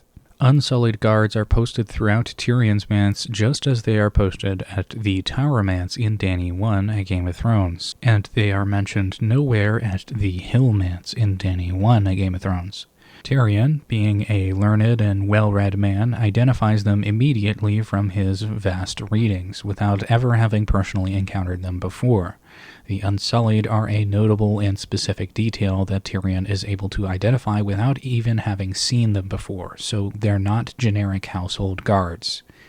Inside the manse, Illyrio's servants wait on Tyrion, and the wine cellar inside bears Illyrio's marks, confirming that he is the owner of whatever manse this is. The story is that this manse belongs to Khal Drogo, but this is a fiction. There's also the matter of the 9 towers. Daenerys tells us that the Tower Manse has 9 towers, which is why we're calling it the Tower Manse. Tyrion, wandering the grounds of his manse extensively, never mentions seeing 9 towers. When he looks out the window at the Hill Manse, he doesn't mention that it has 9 towers. And he doesn't mention that the manse that he's inside of has 9 towers either. The reason that he doesn't mention the 9 towers from his perspective inside of it is not because they aren't there, but because you wouldn't necessarily notice the towers of a building that you're inside of and immediately adjacent to. This is entirely consistent with the Tower Manse being Tyrion's manse and is not strong evidence against it. The geography of these two mansions can be reconstructed by examining the passages describing its location and the views out of Dany and Tyrion's window. In Dany 1: A Game of Thrones, Dany clarifies that the Tower Manse is beside the waters of the bay, with high brick walls overgrown with pale ivy. Quote, the 9-towered manse of Khal Drogo sat beside the waters of the bay, its high brick walls overgrown with pale ivy. To be next to the waters of the bay, the Tower Manse must be on the west side of the city because the sea is west of Pentos. However, this is not visible immediately from Dany's window. Quote, Dany could hear the singing of the Red Priests as they lit their night fires and the shouts of the ragged children playing games beyond the walls of the estate.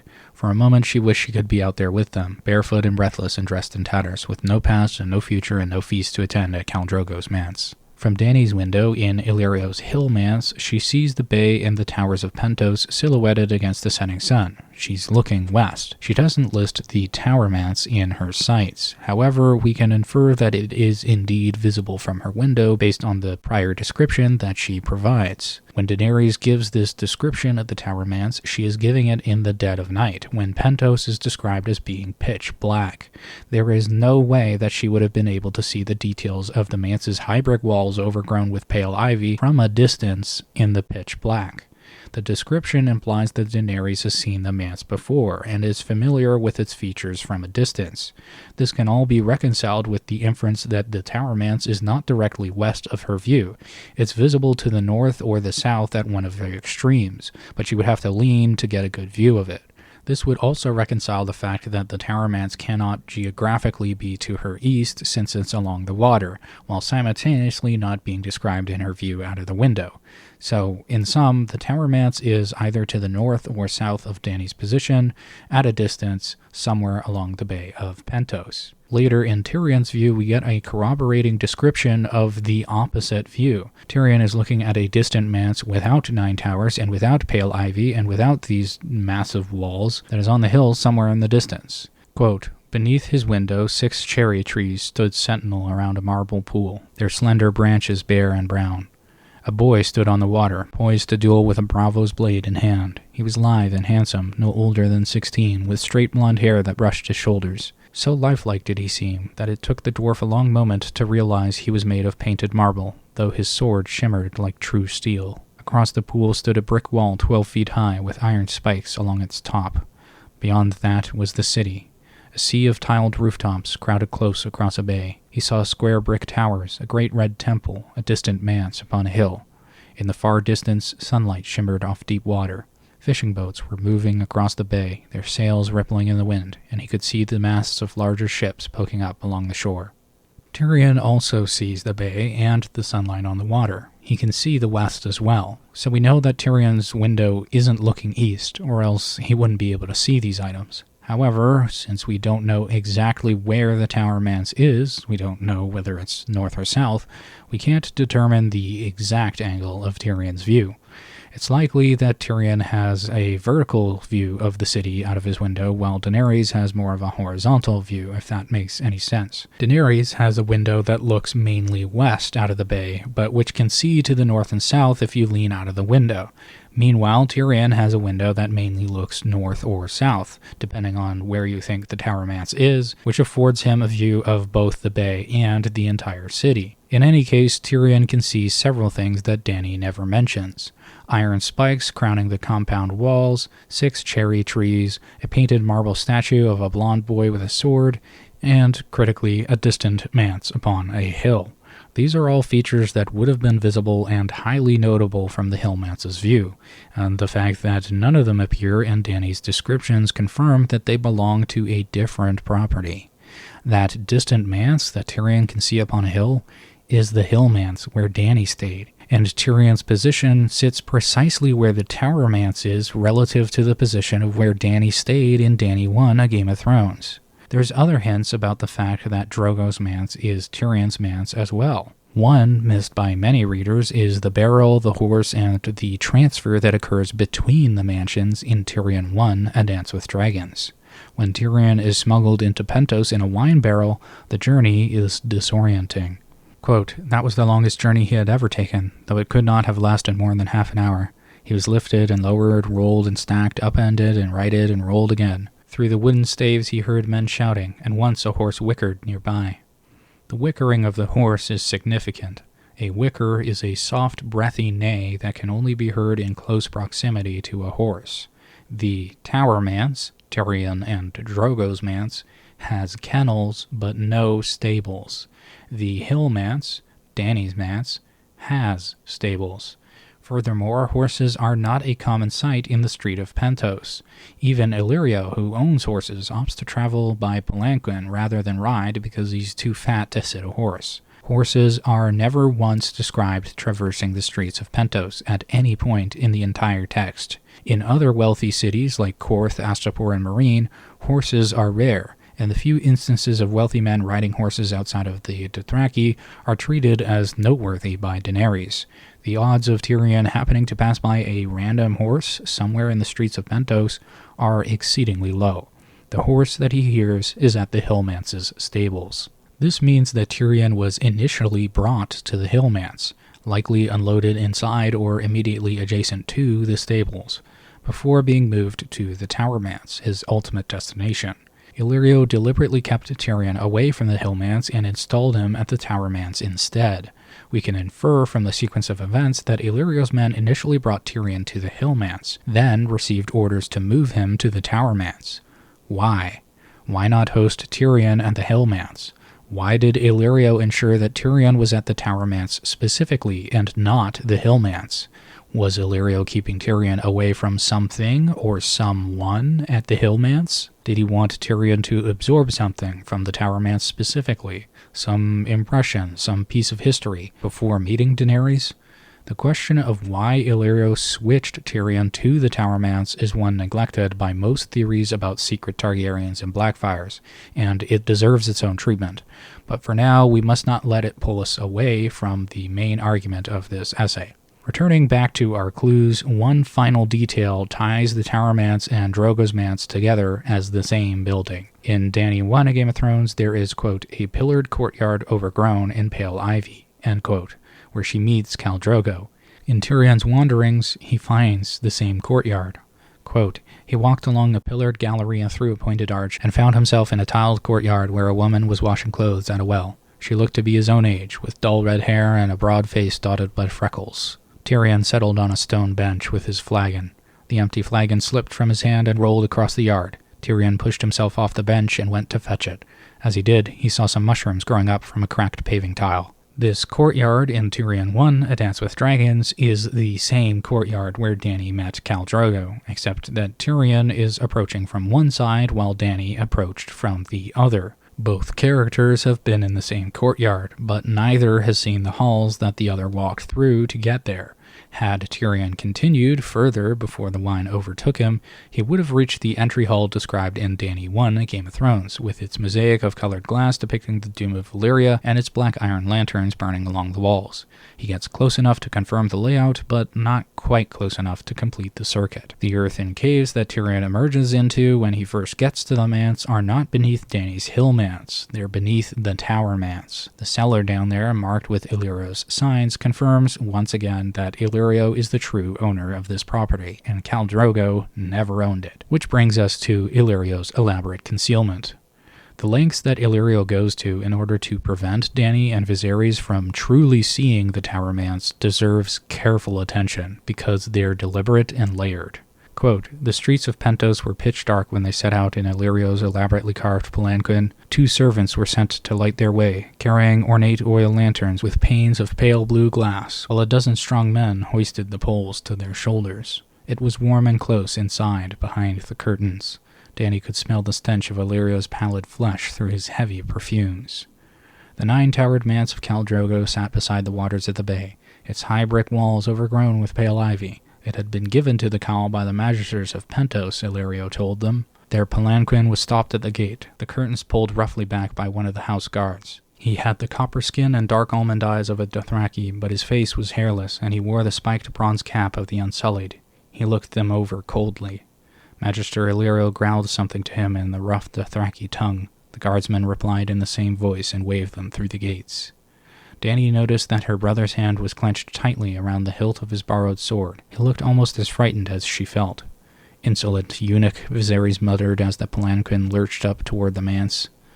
Magister Illyrio's words were honey. Many important men will be at the feast tonight. Such men have enemies. The Khal must protect his guests, yourself chief among them, your grace. No doubt the usurper would pay well for your head. The palanquin slowed and stopped. The curtains were thrown back, and a slave offered a hand to help Daenerys out. His collar, she noted, was ordinary bronze. Inside the manse, the air was heavy with the scent of spices, pinchfire, and sweet lemon and cinnamon. There are many layers to this quote, but let's go through them in sequence. First, the timing. They depart in the middle of the night in pitch darkness when the entire city is asleep. There is no innocent explanation for this. Illyrio controls when the feast is held and when they leave for it. Second, the transportation. They travel in a closed palanquin with curtains drawn to block their view. Dany can't see the route that they take, can't observe the city around her, and can't get her bearings. She arrives at this manse with no sense of where it sits relative to the one that she's been staying at for 6 months. Third, and you'll need the eyes of a hawk to spot this, despite passing through the front gate of the manse and into the safety of the walls of the compound, the servants carry the palanquin all the way into the entry hall before the curtains are thrown open. Quote, "The palanquin slowed and stopped. The curtains were thrown back, and a slave offered a hand to help Daenerys out. Inside the manse, the air was heavy with the scent of spices, etc., etc. The Targaryen siblings are deposited inside the manse before they're permitted to see anything. They never see the approach to the Tower Manse. They never see its walls, its gate, or the courtyard in front of the entry hall. The ostensible purpose of traveling in a curtained palanquin in the middle of the night is to hide the Targaryens from the dangerous world outside, from Robert's assassins, and to protect Illyrio against the political consequences of hosting the Targaryens. However, this explanation has several flaws. For one, we the readers know that Robert never sent assassins after the Targaryens, which means that there's no assassins to hide them from. And the explanation fails to explain why the palanquin is carried inside of the building before the curtains are opened. Once through the gate and inside the walls of the compound, which are 12 feet high, this would prevent anyone from seeing the Targaryen children. The alleged security concerns would evaporate once they're inside the compound. There's no reason to keep the curtains drawn all the way into the entry hall unless the purpose was never to hide the Targaryens from the world, but to hide the world from the Targaryens, specifically to hide the Tower Manse. The behavior only makes sense as concealment directed towards the Targaryen siblings themselves. The palanquin, the darkness, the closed curtains, and the timing all work together to ensure they experience this place as a black box. Dany appears inside of it, is escorted through it, and is returned home the same way. If this manse truly is owned by Khal Drogo, her future husband, if Daenerys has never seen it before, why does Illyrio perform backflips to hide it from her? Fourth, Illyrio lies about the guards. When the Unsullied soldier stops their palanquin at the gate, Illyrio frames his presence as the Khal protecting his important guests from the usurper's agents. This is a plausible deflection that works on Dany in the moment, but as established earlier in the essay, the Dothraki do not field Unsullied soldiers.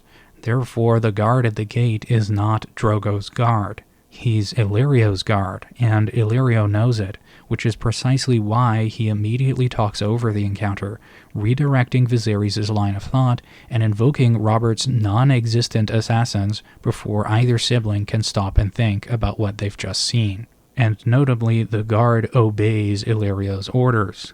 Taken together, this is a coordinated effort to ensure that Daenerys Targaryen does not recognize this Tower Manse, does not connect it to Illyrio, and doesn't remember it clearly. And this effort matters, because Daenerys' memories of the house with the red door are already fragmentary. She was very young, and a child's memory of a place is sensory: the smell of a garden, the color of a door, the feeling of safety.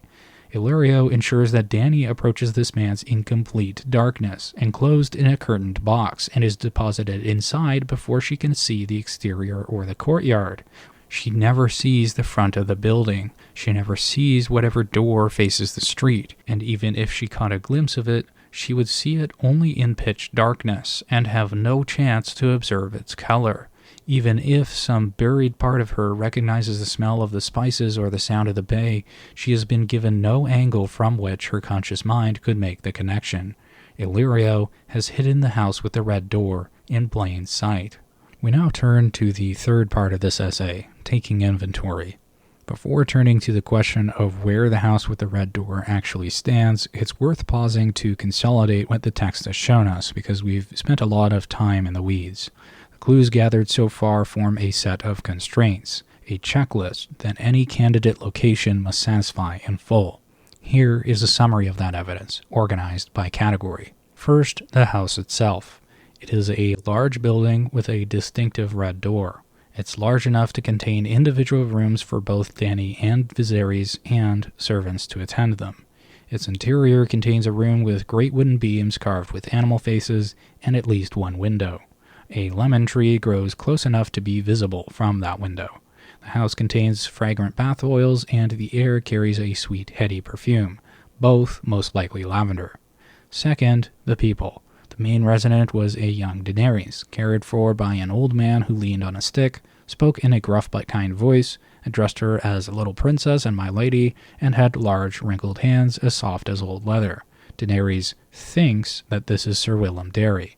Third, the surrounding environment. The house sits amid green fields and great stone houses, in a place safe and comfortable enough for a small child to run barefoot.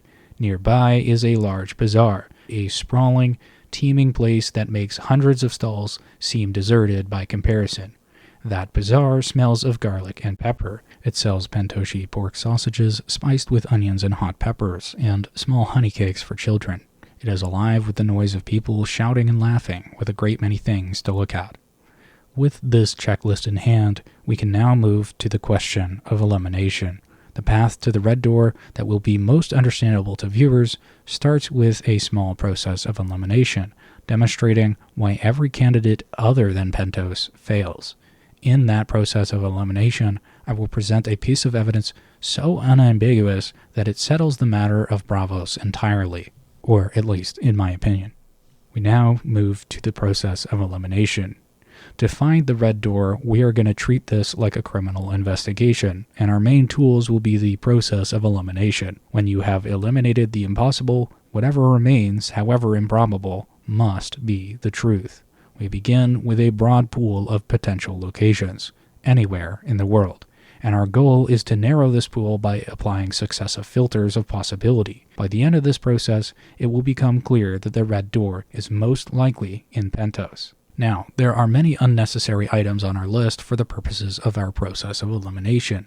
Omitting these items from our analysis doesn't change the end result, and actually streamlines our analysis. These items are everything in the people section of our checklist, as people can be imported anywhere, and the Lyseni ship with green sails, as a Lyseni ship doesn't preclude any of the locations being examined. A trip on a Lyseni ship could be plausibly explained at any location. A ship from Lee could have carried her to Braavos, or to Dorne, or to Volantis, or wherever you want to say that she went. The Lyseni ship doesn't indicate a location as much as it indicates that Salladhor Saan is part of the conspiracy. Anyways, here is our revised list. We'll begin with everything east of Qohor. Daenerys' own testimony eliminates the eastern half of the known world entirely. Her arrival at Vaes Dothrak with Drogo's Khalasar is, by her own account, her first time that far east. Her later journey to Qarth is a journey into unknown territory, and her arrival in Slaver's Bay is similarly presented as a first. For instance, she has no idea what an Unsullied is until Jorah explains it to her without prompting. Nobody remembers her in these places, and she has no memory of them. There is never any indication, even as part of Illyrio's deceptions, that Daenerys has ever been this far east. Dany has never been east of the Dothraki Sea before the events of A Game of Thrones. Whatever she remembers, it didn't happen there. We can also guess, based on the quote from Dany 1 A Storm of Swords about remembering the azure skies in the sea, that she has never been to Old Valyria or sailed close past it. In Tyrion's chapters in A Dance with Dragons, it is revealed that the skies near Old Valyria are permanently red, which Daenerys has no memory of. A minor theory among the fandom is that Daenerys might have been a brainwashed bedslave from Yunkai. However, there is literally no evidence supporting this notion, and there is circumstantial evidence against it. During her visit to the markets of Vaes Dothrak in Dany 6 A Game of Thrones, Dany doesn't recognize the Giscari guards posted there. Quote, "Caravan guards wandered among the aisles in copper helmets and knee-length tunics of quilted yellow cotton, empty scabbards swinging in their woven leather belts. Yellow is the color of the Giscari culture, specifically Yunkai, the Yellow City, and their guards typically wear yellow. The fact that Daenerys doesn't recognize them and has clearly never been to Slaver's Bay when she arrives there later in the series means that wherever the Red Door is, it's not in Yunkai and it's not in Slaver's Bay." Let's consider Westeros next. I don't think that anybody seriously places the Red Door in Westeros if they're talking about somewhere outside of Dorne, but I am much less immersed in the fandom than people seem to think I am, so I could be wrong. Anyways, the possibility is worth dismissing for the sake of being complete. Westeros has no bazaars. The word itself does not appear in any Westerosi context. It belongs to the vocabulary of the free cities in the East. A child who remembers a teeming bazaar as the backdrop of her childhood didn't grow up in King's Landing, Dragonstone, or anywhere else on the continent. The lemon tree compounds the problem. lemons grow in the south of Westeros, in the Reach and Dorne, but they don't grow wild in the climates associated with places Dany could have plausibly been sheltered. And then there are the Great Stone Houses. Dany's memory places her childhood home among great stone houses, a descriptor belonging to the dense ancient architecture of the Free Cities rather than any Westerosi setting she could have known. There's just too much wood in Westerosi cities. Furthermore, the scent of Pentoshi spices and Lyseni lavender and the carved wooden beams in the style of Qohor all combined to discount the possibility of Westeros. The vast majority of Westeros is safely eliminated. We won't eliminate Dorne for now, but we'll get around to it. First, I wanted to talk about some cities in Essos, mainly the city of Braavos. Let's examine the evidence in favor of Braavos. The case for the Red Door being in Braavos usually rests on two pillars as far as I can understand it. First, that Daenerys says she was in Braavos and she has no reason to lie. And second, the secret marriage pact witnessed by the Sea Lord of Braavos, which seems to place the Targaryen children in the city at a documented moment. Before we go any further, let's take these seriously before examining our checklist. We already established why the first pillar is weak. Although Dany had no reason to lie, the people around her did. We have demonstrated multiple times throughout this essay that Dany's geographical memory is deeply unreliable. She attributes Pentoshi sausages to Tyrosh and Myr, and Lyseni perfumes to her childhood home without understanding that they're probably from Pentos. Her childhood memory is sensory, fragmentary, and entirely dependent on what adults told her about where she was. The first pillar isn't a pillar, it's a crumbling assumption dressed up as evidence. So let's move on to the second pillar. The second pillar, the Marriage Act, deserves honest and careful engagement because it's more interesting than it first appears, and it's the most sophisticated defense of the Braavos theory that's gonna be leaned on heavily. So let's read the relevant passage closely. It comes in Dany 7, A Dance with Dragons. Quote, "The parchment was written in the common tongue. The queen unrolled it slowly, studying the seals and signatures. When she saw the name Ser Willem Darry, her heart beat a little faster. She read it over once, and then again. 'May we know what it says, your grace?' asked Sir Barristan. 'It is a secret pact,' Dany said, 'made in Braavos when I was just a little girl. Ser Willem Darry signed it for us, the man who spirited my brother and myself away from Dragonstone before the usurper's men could take us. Prince Oberyn Martell signed for Dorne, with the Sea Lord of Braavos as witness. She handed the parchment to Sir Barristan so he might read it for himself. The alliance is to be sealed by a marriage, it says. In return for Dorne's help overthrowing the usurper, my brother Viserys is to take Prince Doran's daughter Arianne for his queen.' No doubt that was why Prince Doran chose to keep the pact a secret," suggested Daenerys. "If my brother Viserys had known that he had a Dornish princess waiting for him, he would have crossed to Sunspear as soon as he was old enough to wed. Braavos. This was done in Braavos, while we were living in the house with the Red Door. Why did that make her feel so strange?"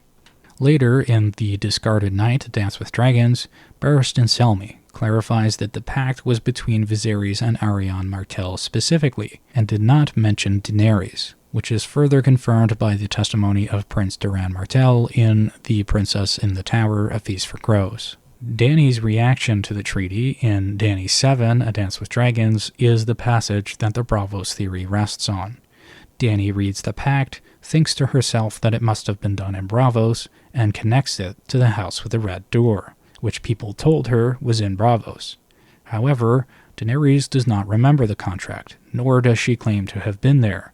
She reads a document that mentions the Sea Lord of Braavos as a witness, and makes an inference, the same inference that most readers reasonably make alongside her. But Martin flags this directly. We're not supposed to take this inference at face value. Quote, "Why did that make her feel so strange?" A marriage contract requires two parties and a witness. In the Middle Ages, the law did not require the subjects of the marriage contract to be physically present. Some famous marriages were done by proxy, with either the husband or the wife not present. This would be known as a single proxy marriage. However, the concept of a double proxy marriage also exists and is not without historical precedent. A single proxy marriage might be that the wife is present, but the husband is off at war or something, so he can't physically get married to his wife back home, so somebody else stands in for the husband. But a double proxy marriage is done with neither of them present. The husband is away at war, and the wife is over in the Bahamas or something, and neither of them can be present, so somebody stands in for the husband, and somebody also stands in for the wife, and neither are physically present. Again, this is not without historical precedent. Some famous single proxy marriages included King Edward II to Isabella of France, King Richard II to Isabella of Valois, King Henry IV to Joanna of Navarre, and King Henry VI to Margaret of Anjou. In the Dornish marriage contract, Ser Willem Darry signed on behalf of the Targaryen children and was the Targaryen proxy, while Prince Oberyn signed for Dorne and was the Dornish proxy, so this is a double proxy marriage, while the Sea Lord of Braavos was the witness. Nothing in the text of the pact requires Daenerys herself to have been in the room, let alone in the city. Furthermore, while the contract places Oberyn, Willem, and the Sea Lord of Braavos in the same room, it doesn't necessarily place them in Braavos. The Sea Lord of Braavos can walk around and take ships to other cities. The contract being witnessed by the Sea Lord of Braavos is not evidence of the contract having been physically signed in Braavos. It could have been signed elsewhere. The contract does nothing to place the proxies or the witness in Braavos itself. The words, "Braavos, this was done in Braavos," indicate that Daenerys is making an assumption about where the treaty was signed. She sees the Sea Lord of Braavos and assumes that it was made in Braavos, but that's just an assumption. The treaty could have been signed anywhere in the world. Some readers will push back here. They will argue that the Sea Lord of Braavos is a head of state, and heads of state do not leave their cities to witness treaties, which is categorically false.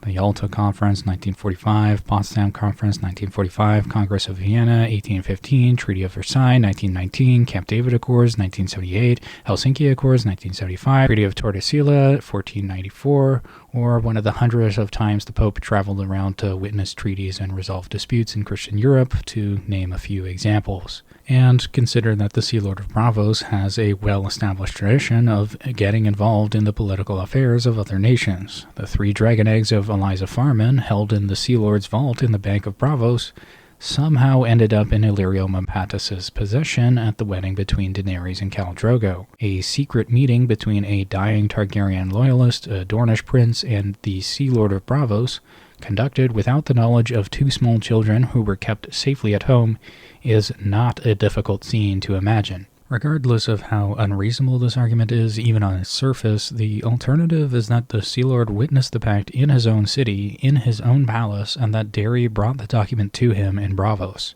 which still doesn't require the children to have been present. The marriage contract does nothing to prove that Daenerys was ever in Braavos. Prince Doran Martell's testimony in A Feast for Crows is instructive. Doran Martell kept this secret for decades, even from his own daughter, subject of the treaty. A man that careful about secrecy does not bring a 4-year-old girl into a room where clandestine marriage alliances are being signed. The pact was secret. Small children can't keep secrets. The most prudent reading of the evidence is that Daenerys was not present when it was signed, regardless of which city the signing took place in. Moreover, proponents of the Braavos theory already accept that Arianne Martell was not physically present for the signing of the treaty that involved her, so we are already accepting that at least one of the parties was in proxy. If we can accept that one of the parties was represented by proxy, then why can't we accept that both parties were represented by proxy? And on the subject of Dorne, Arianne Martell was supposed to have been sent to Tyrosh as a cupbearer to the Archon of Tyrosh, pretending to be the Archon's daughter so that she could meet Viserys Targaryen in secret. Doran tells her, quote, "That green-haired girl was the Archon's daughter. I was to have sent you to Tyrosh in her place. You would have served the Archon as cupbearer and met with your betrothed in secret, but your mother threatened to harm herself if I stole another of her children, and I could not do that to her." This detail does not directly bear on Dany's childhood, but it establishes a pattern. Doran's method of secret betrothals involves sending children to live quietly in the free cities under cover identities, meeting their future spouses in carefully managed conditions. Parallel to Dany's own childhood, a Targaryen child quietly housed in a free city, her identity and location managed by trusted intermediaries, is quite suggestive. In summary, the second pillar doesn't hold the weight that's placed on it. The marriage pact establishes a connection between Braavos and Dorne and between Dorne and the Targaryens. It does not establish that the house with the red door was in Braavos. With both pillars crumbled into dust, the case for Braavos comes crashing down. Take the lemon tree, for example. Braavos can't grow lemons. It's too far north. There are no lemon trees in Braavos. In fact, there are no trees in the city at all, as demonstrated by Sam Tarly's great difficulty in obtaining firewood in A Feast for Crows. We read in Sam 3 A Feast for Crows that, quote, "The stony maze of islands and canals that was Braavos, devoid of grass and trees, and teeming with strangers who spoke to Gilly in words she could not understand, frightened her so badly that she lost the map and soon herself.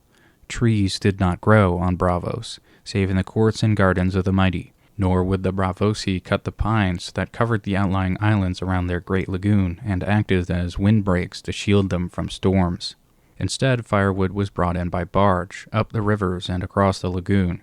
Even dung was dear here. The Braavosi used boats in place of horses.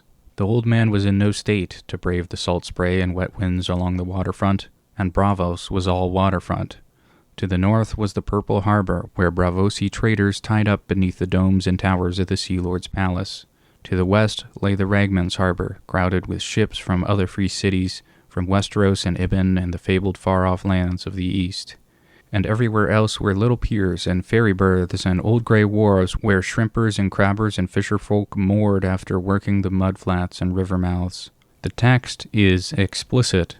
In Sam 3 A Feast for Crows, we are told 3 times that Braavos is devoid of grass and trees. Trees do not grow on Braavos, except in the private courts and gardens of the wealthy, and firewood has to be imported by barge because the city can't produce its own. The outlying islands have pine windbreaks, but these are fiercely protected.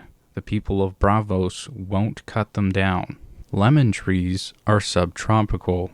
They require warm weather, winters free of frost, and ample sunlight. Braavos, with its persistent fog, freezing rain, and cold salt winds off of the shivering sea, is hostile to the cultivation of lemons.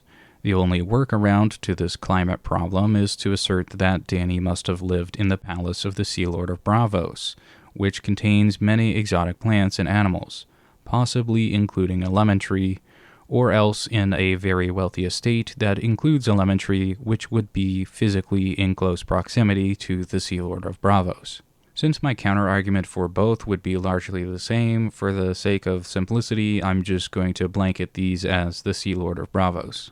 There is simply no evidence whatsoever that Daenerys ever did live with the Sea Lord of Braavos, while on the other hand, there's evidence that she did not. The argument that Dany lived in the Sea Lord's palace, or another rich person very close to it, works only when you're concerned about the lemons. In practice, it collapses completely under the weight of the totality of evidence.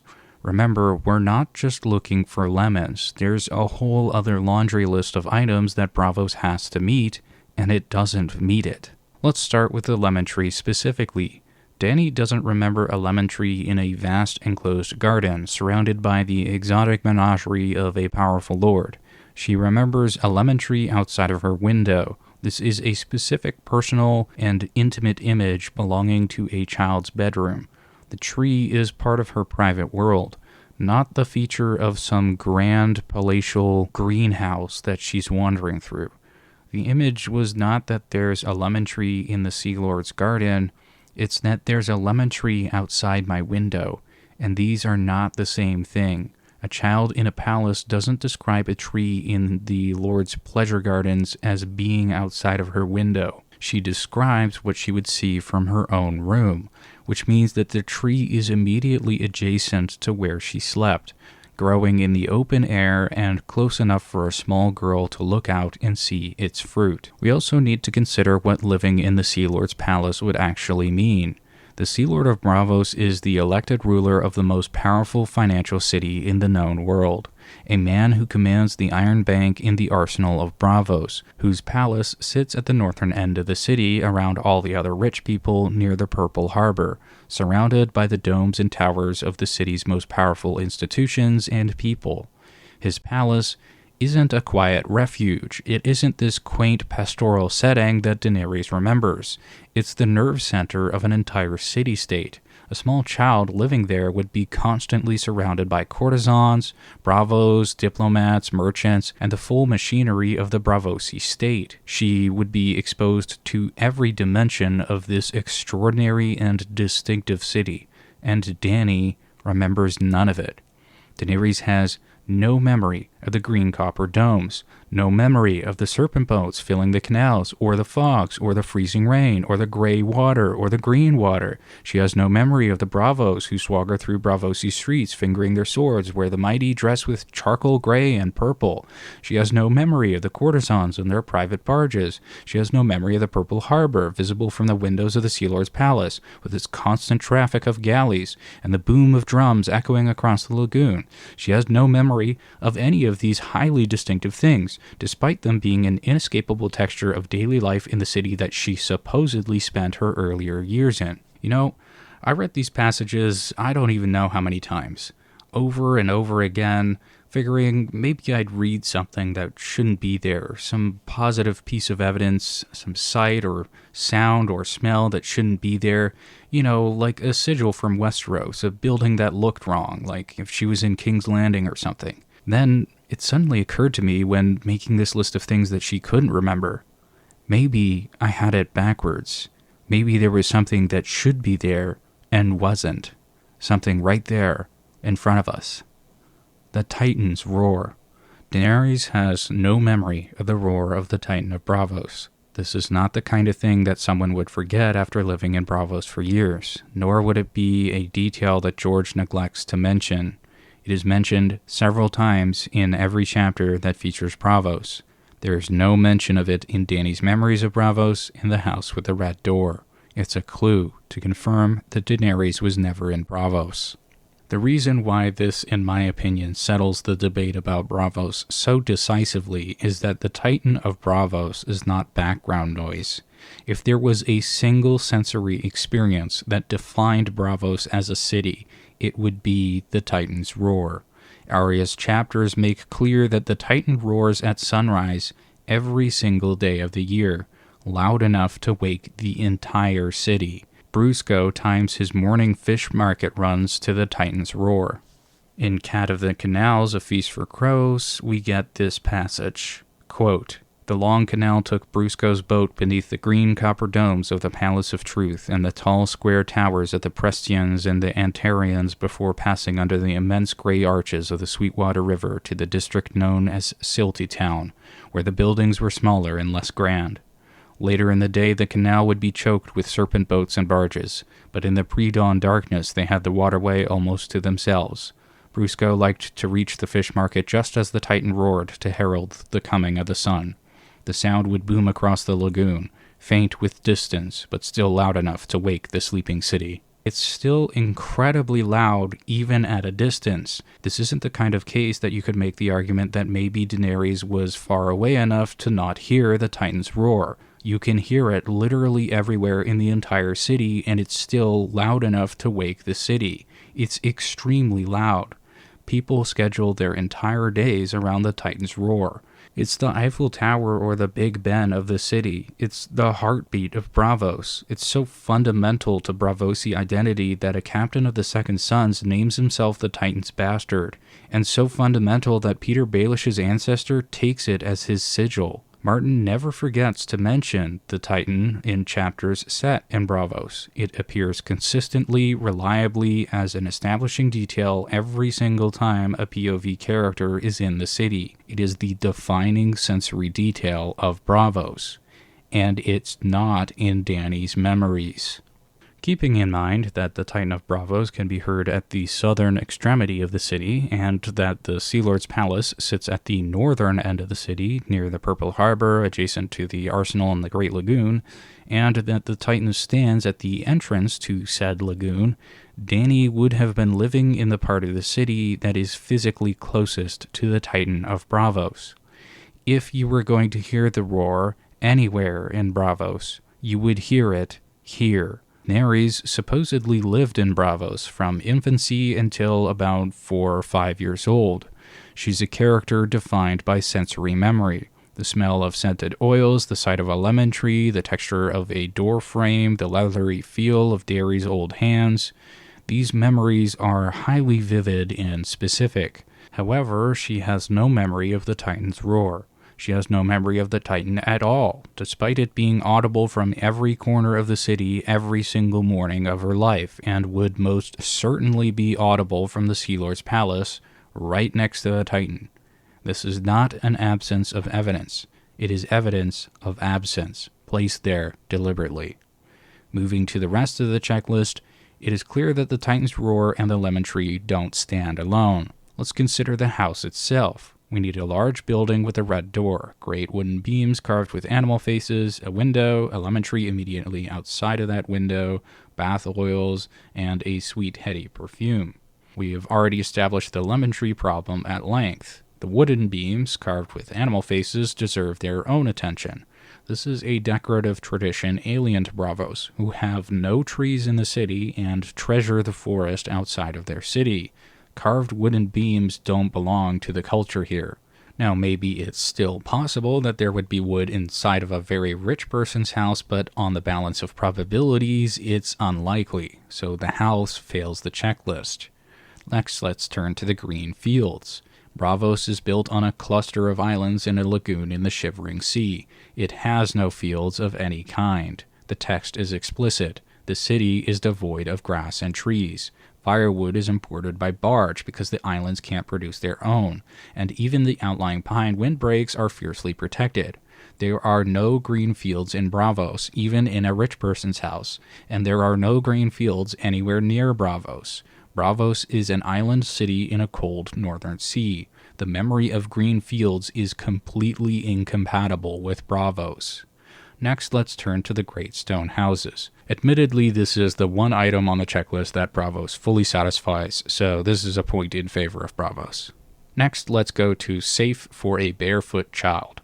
A small girl running barefoot is an image of warmth, safety, and soft ground, not of hard cobblestones on canal bridges and damp, fog-slicked streets of an island city in the Shivering Sea. Even though it's technically possible that children are running around barefoot on Braavos, this image fits pretty poorly in my view. It feels like the type of city where the kid is going to break their neck if they're running around barefoot. So to me, the image fits poorly with Braavos, but I will admit that in isolation, this would not disprove Braavos completely. Anyways, moving on to the Bazaar. This is where the Braavos theory fails entirely in its own terms, independent of the Titan of Braavos. Daenerys remembers a bazaar so enormous that it makes 100 stalls seem like a deserted market. Alive with people shouting and laughing, selling Pentos pork sausages spiced with onions and hot peppers, small honey cakes, and a profusion of goods so vast that a child could spend hours simply looking. But here's the problem with Braavos.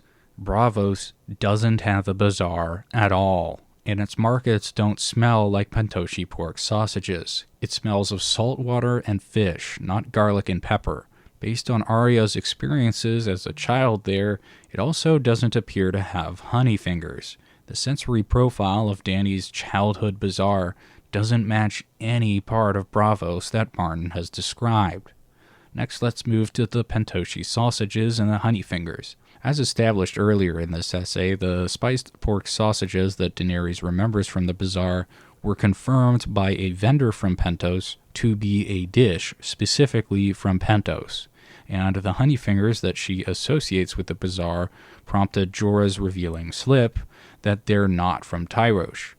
Neither of these foods appear anywhere in Martin's descriptions of Braavos. Now, maybe I missed them, but I looked pretty carefully. Anyways, I'm open to being corrected. But as far as I can tell, these are foods specifically from Pentos, from a market in Pentos. We might imagine that they could be imported to Braavos, but these items on the list fit Braavos pretty poorly, and we're having to do a bit of legwork to get them to fit to Braavos, rather than making our theory fit the evidence. Next is the perfume and the bath oils. These are from Lee, not from Braavos. We've established this at length. The Lizeni presence in Dany's memory is evidence of a wider conspiracy, not of residence in any particular place. It places Lee in the network that controlled her movements.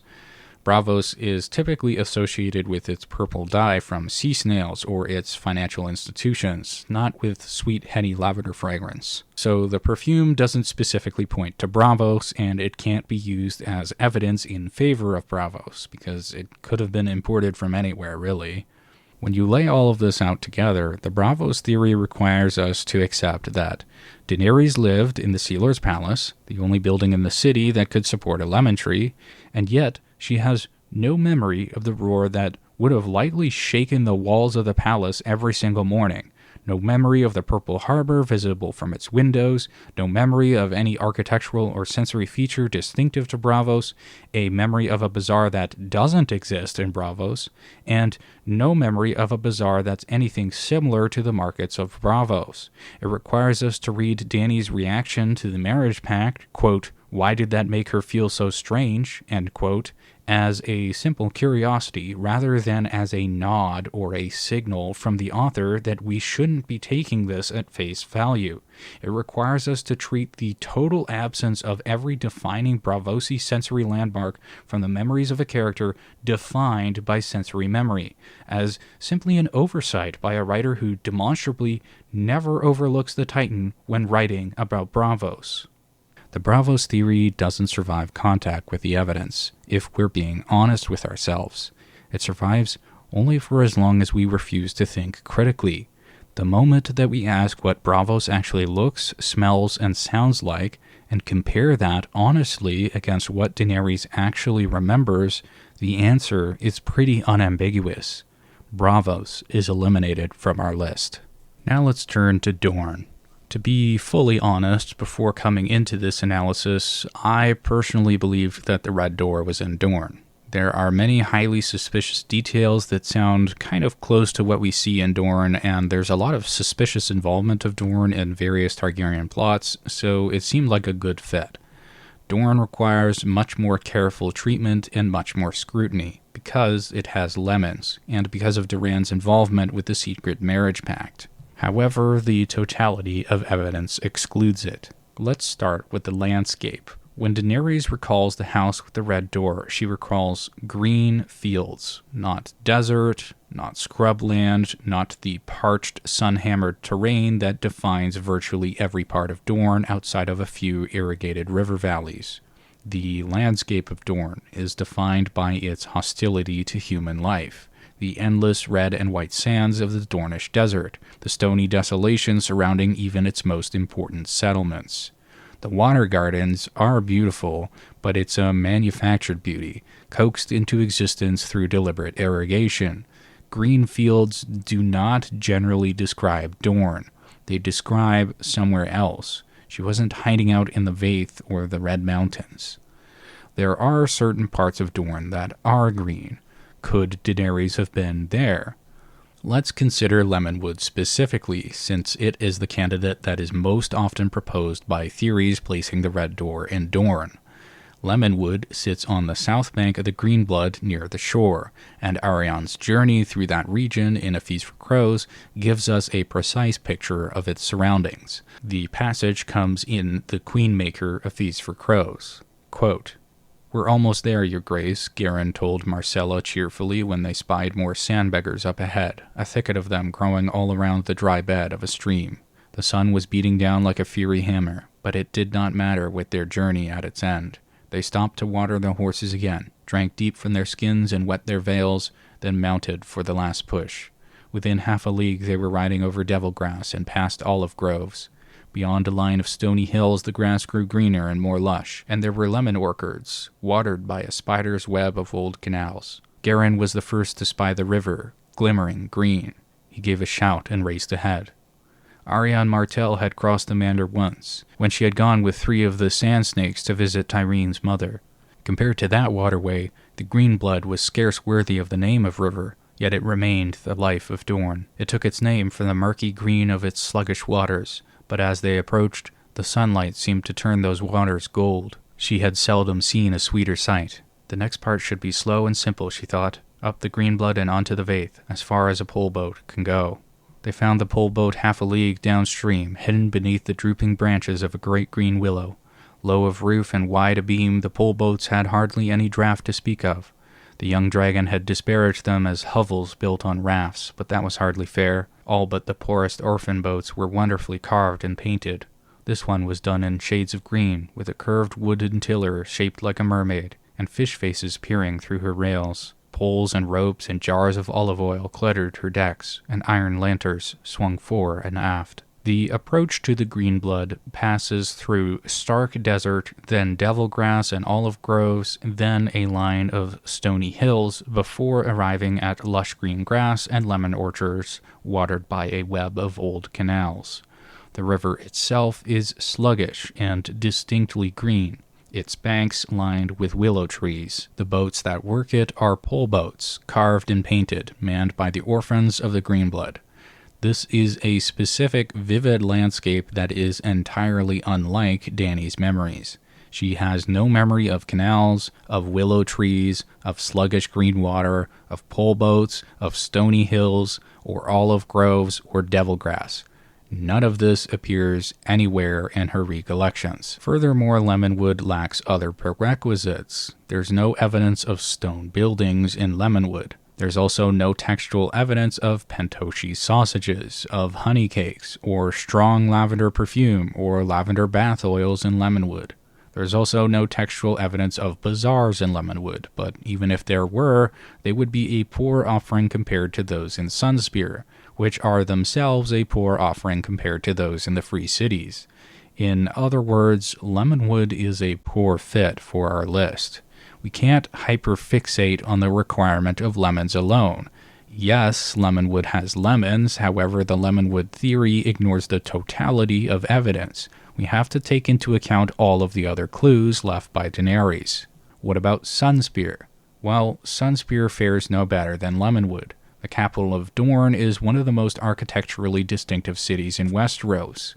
The Spear Tower soaring against the sky, the great golden dome of the Tower of the Sun, the Shadow City that spreads westward in a labyrinth of mud-brick hovels and narrow alleyways, the whole complex surrounded on 3 sides by water.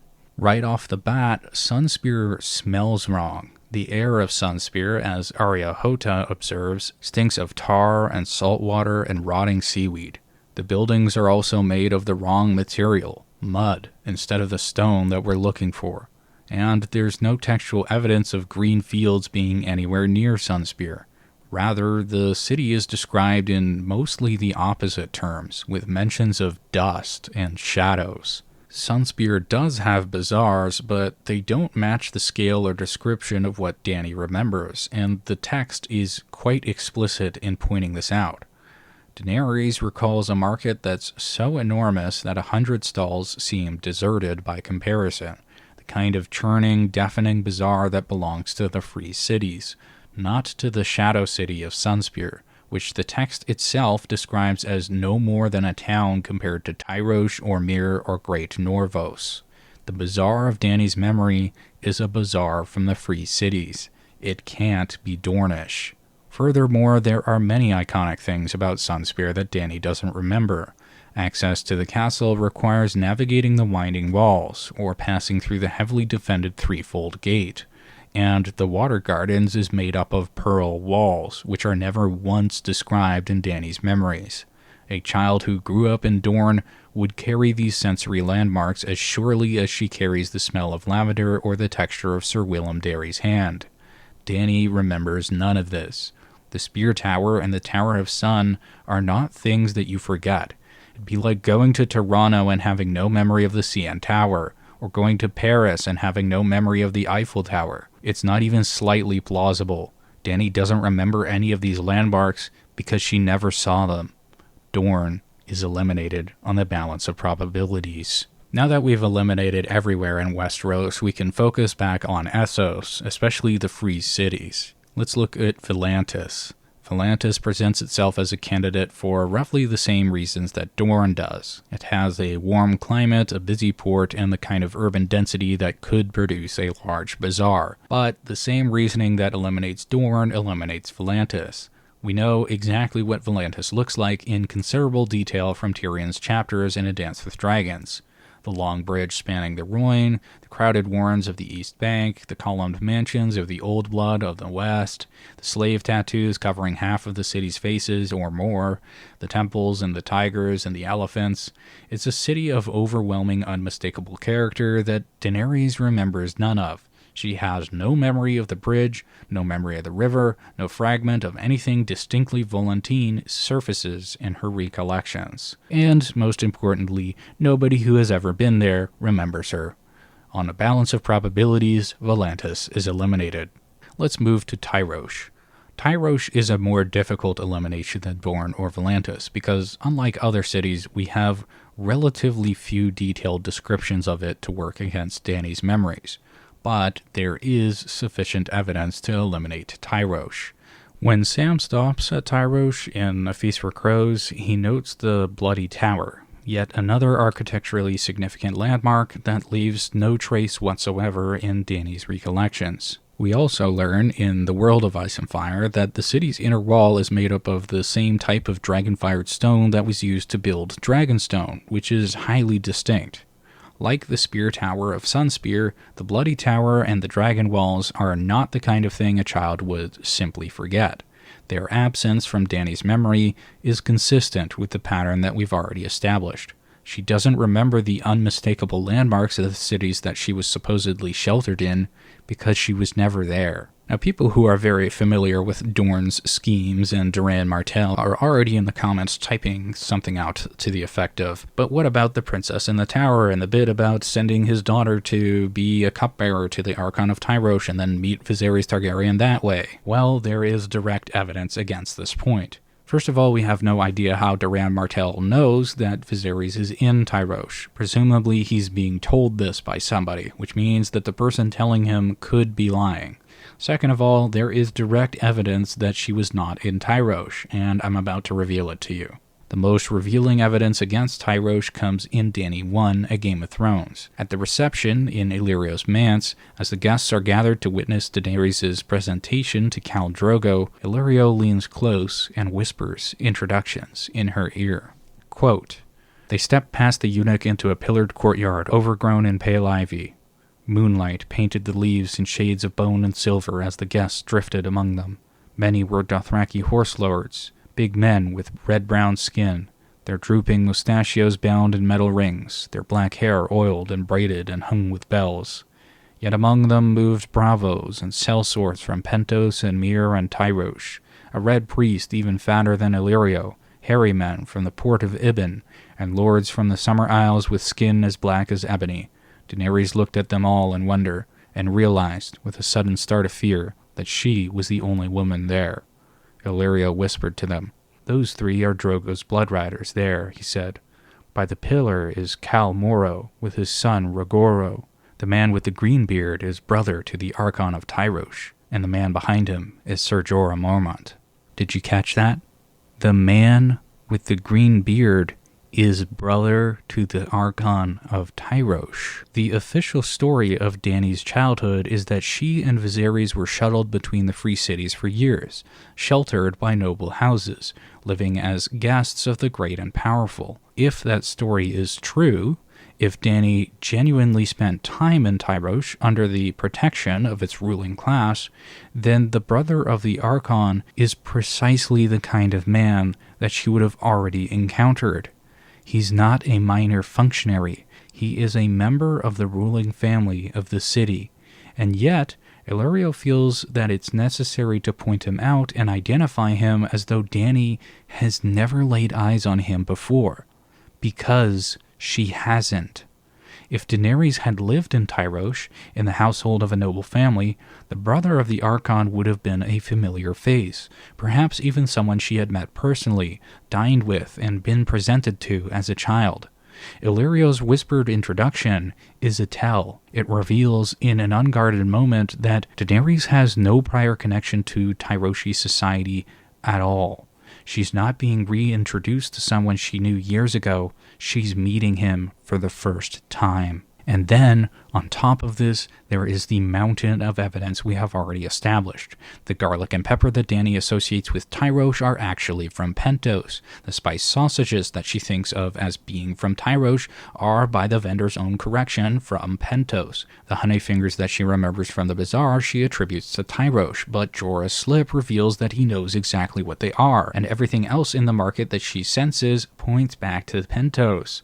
The bath oils and the perfumes both point back to Pentos. Every sensory memory that Dany places in Tyrosh dissolves under scrutiny into a memory of Pentos. Therefore, on the balance of probabilities, Tyrosh is eliminated. Moving on to the possibility of Myr. Martin has given us relatively little description of Myr to work against, which makes the argument from silence thinner here than everywhere else. But thin is not absent. What we know of Myr establishes a city of also vivid and distinctive character. It's famous for its green liqueurs and fire wines, its carpet and lace and tapestries, its glasswork and its lens crafters, its telescopes, its paintings, and its miniatures. It has a slave population swelling to 1 in 3 people, with slaves colored and branded in ways specific to that city. It's locked in constant warfare with Tyrosh and Lee over the disputed lands, a conflict that fills the region with sellswords and shapes the daily texture of Myrish life. Its people are recognizable by their olive skin and dark hair. Its culture produced The Seasons of My Love, a song so widely known that it appears multiple times across the novels. Myr has a distinct face and a distinct identity. Daenerys remembers none of it. No green liqueur, no fire wine, no memory of collared slaves in the streets, no recollection of the wars that defined the city's political existence, no fragments of its music, its glasswork, or its lenscraft. For a child who has supposedly lived in Myr many times, this is quite an extraordinary absence. The only Myrish items that Dany is able to identify and which appear anywhere in Dany's memories are their lace and their carpets. Myrish lace and Myrish carpets are among the most widely traded luxury goods in the known world. They appear in Westerosi castles, in the manses of Pentos, and in the markets of Vaes Dothrak. Owning a Myrish carpet or wearing Myrish lace does not require having been to Myr any more than owning a Persian rug requires having been to Persia. These items prove nothing about her geography. They're background noise of wealthy household items anywhere in the known world, including, notably, in the manse of Illyrio Mopatis in Pentos. In Tyrion 1, A Dance with Dragons, Tyrion notes that the floors are carpeted in Myrish carpet. The smells of garlic and pepper that Dany associates with the alleys of Myr are, as we established earlier in the essay, corrected by the Pentoshi sausage seller at Vaes Dothrak. Those smells are from Pentos, not Myr. Daenerys doesn't remember Myr through the garlic and pepper, she remembers Pentos, and she's been told that the memory belongs somewhere in Myr. Strip away the lace, the carpets, the misattributed smells, and what remains of Dany's memory of Myr is nothing. Nothing at all. She's never been there. The evidence she thinks that connects her to Myr actually connects her to Pentos. On the balance of probabilities, Myr is eliminated from the list. We'll move next to Qohor. Qohor presents itself as a candidate only briefly, and the evidence dismisses it just as quickly. The city sits on the bank of the Coin, at the western edge of the forest of Qohor, one of the largest forests in the known world, and the foundation of Qohor's entire economy. The Qohoric carve wood obsessively, trade it constantly, and live surrounded by it. Daenerys remembers green fields and great stone houses. She doesn't remember forests, and she doesn't remember wood. The green fields alone are disqualifying. There are none around Qohor. The city is surrounded by forest and river on all sides. But the strongest arguments against Qohor are cultural. Qohor is the only city in the known world that maintains the Unsullied as a standing garrison, a tradition that dates back to the legendary defense of the city by the 3000 of Qohor.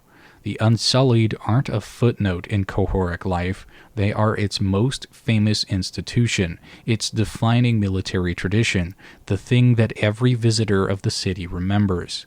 When Daenerys is in Astapor and encounters the Unsullied, she doesn't know what they are. She only knows about the existence of the Unsullied thanks to seeing them at the Tower Manse in Pentos and then learning what they are thanks to Jorah Mormont telling her about the Unsullied and the story of the 3000, and none of this registers as familiar. A child who had spent any meaningful time in Qohor would know the Unsullied. Daenerys doesn't. The Dothraki compound the problem further. Khal Zeko rides to Qohor every 3 or 4 years, meaning that the Dothraki are a regular invisible presence in Qohor. But when Daenerys is introduced to Khal Drogo in A Game of Thrones, she's seeing a Dothraki almost for the very first time. She has no familiarity with them, no recognition, no frame of reference. A girl who has been to Qohor even once would have likely seen the Dothraki a lot. But, again, Daenerys has not. Then there's the other really weird stuff, like the Black Goat. Qohor's main religion involves blood sacrifice to a dark goat god, and the city has a reputation for strange and potent magic. This is one of the other defining cultural touchstones of the city, and would be nearly inescapable for any resident or visitor. Dany has no memory of the Black Goat, no memory of any blood sacrifice, no memory of the famous forges that can rework Valyrian steel. For a child, these things would be incredibly traumatizing, and she would not easily forget them. Finally, when Daenerys passes Qohor during Khal Drogo's march from Pentos to Vaes Dothrak, the city provokes nothing. She feels no flicker of recognition, it doesn't bring up any memory fragments, and she has no sense of returning to somewhere that she's ever been. She passes through its shadow and feels nothing. If she had ever lived there, something would have surfaced. Nothing does. Qohor is pretty firmly eliminated. Next, let's move to Lorath. Everyone seems to agree that Daenerys was never in Lorath, but due diligence requires that we state the case plainly. Jorah Mormont in Dany 6 A Game of Thrones uses Lorath as his instinctive shorthand for smallness and insignificance. A city clinging to rocks, surrounded by stormy seas, the kind of place that a Dothraki Khal would dismiss without a second thought. Quote, "The knight looked thoughtfully. The Khal has never seen the Seven Kingdoms," he said. "They are nothing to him. If he thinks of them at all, no doubt he thinks of islands, a few small cities clinging to rocks in the matter of Lorath or Lee, surrounded by stormy seas. The riches of the East must seem a more tempting prospect." This casual reference tells us something useful. Even those who know the free cities well, like Khal Drogo or Jorah Mormont, regard Lorath as a footnote. The World of Ice and Fire confirms the characterization in detail. Lorath sits on a cluster of low, stony islands in the Shivering Sea, at the northern extremity of Essos. It is the smallest, poorest, and least populous of all of the 9 free cities. Its trade consists of salt cod, walrus tusks, sea skins, and whale oil. Its outlying rocks and sea stacks are home to the great colonies of walrus and seal. Quote, "The free city of Lorath stands upon the western end of the largest in a cluster of low, stony islands in the Shivering Sea north of Essos, near the mouth of Lorath Bay. The city's domains include the 3 principal islands of the archipelago, a score of smaller islands, and outcrops, almost all uninhabitable, save for seals and seabirds, and a thickly forested peninsula south of the isles. The Lorathi also claim dominion over the waters of Lorath Bay, but fishing fleets from Braavos and whalers and sealers out of Ib often venture into the bay, for Lorath does not have sufficient strength to make good its claim. In former days, Lorath's rule extended as far east as the Axe, but the city's power has dwindled over the centuries, and today the Lorathi exercise effective control over only the southern and eastern shores of Lorath Bay. The western shore of the bay is part of the domains of Braavos. Lorath is the smallest, poorest, and least populous of the 9 free cities. Save for Braavos, it is also the northernmost. Its location, far from the trade routes, has helped to make it the most isolated of the daughters of Illyria that was. Though the Lorathi Isles themselves are bleak and stony, the surrounding waters teem with shoals of cod, whales, and grey leviathans that gather and breed in the bay, and the outlying rocks and sea stacks are home to great colonies of walrus and seal. Salt cod, walrus tusks, sea skin, and whale oil form the greater part of the city's trade. To me, aside from all the other missing items on our list, the walruses are a notable sticking point. A small child would have seen the walrus colonies on the surrounding sea stacks and would have had thoughts about them. Maybe they were cool, or stinky, or cute, something, anything, any kind of thought about the walruses. I mean, seriously, have you ever met a kid before? Dany also would have smelled whale oil and salt cod, and she would have known the Silvering Sea. None of this surfaces anywhere in Dany's recollections. Lorath left no mark on her because she was never there. Lorath fails nearly every single item on our checklist. It's too cold and too far north for a lemon tree. Its surrounding landscape is bleak and stony, which means there's no green fields. Its forests are large and dark, and Dany has no memory of these large forests. It has no bazaar at all. It's economically isolated, insignificant, and barely capable of defending its own waters against fishing fleets from Braavos and Ib. The teeming, deafening market of Dany's childhood memories could not exist here. Nothing about Lorath matches anything that Dany remembers. On the balance of probabilities, Lorath is eliminated. Next, let's move to the city of Norvos. The text gives us an unusually detailed picture of the city of Norvos to work against, allowing us to eliminate it on multiple grounds. When Daenerys passes through the hills of Norvos during Drogo's march in A Game of Thrones, the landscape is rolling hills, terraced farms, small villages with white stucco walls, and the world of Ice and Fire adds that the city sits on the bank of the Noin and is surrounded by limestone hills and dark forests of oak, pine, and beech. This is not a landscape of green fields and great stone houses. It's a hilly, forested, agrarian landscape. Nothing like what Dany remembers. The climate eliminates it further. Norvos sits far enough north that its winters are bitter, with harsh cold winds and a pale wane sun. Arya Hota's memory of Norvos in A Feast for Crows conjures winter cake, rich with ginger, pine nuts, and cherries, washed down with fermented goat's milk served in an iron cup. This is the food of a cold northern city, not a warm cosmopolitan port.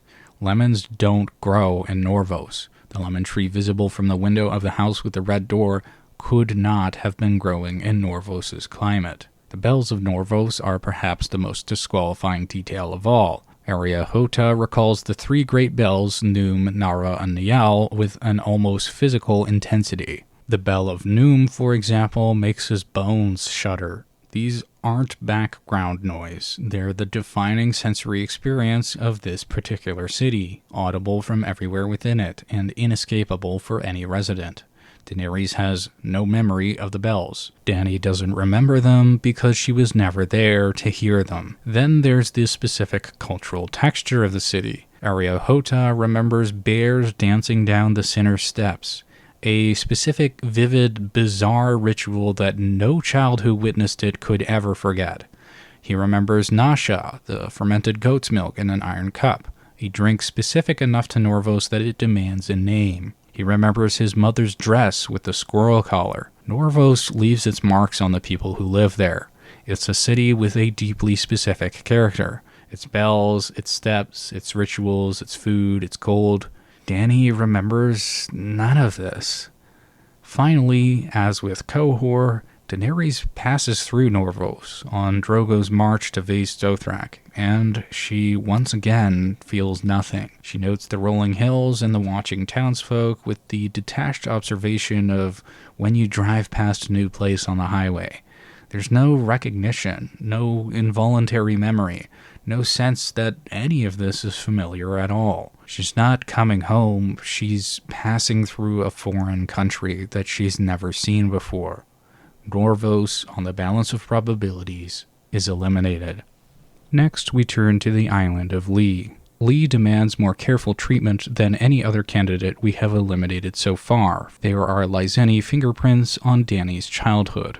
The perfumes and bath oils were Lyseni. The ship that carried her on the narrow sea flew Lyseni colors. If any city other than Pentos has a claim on Daenerys' past, it is likely Lee. However, the Lyseni presence in Daenerys' childhood is evidence of conspiracy, not of residence.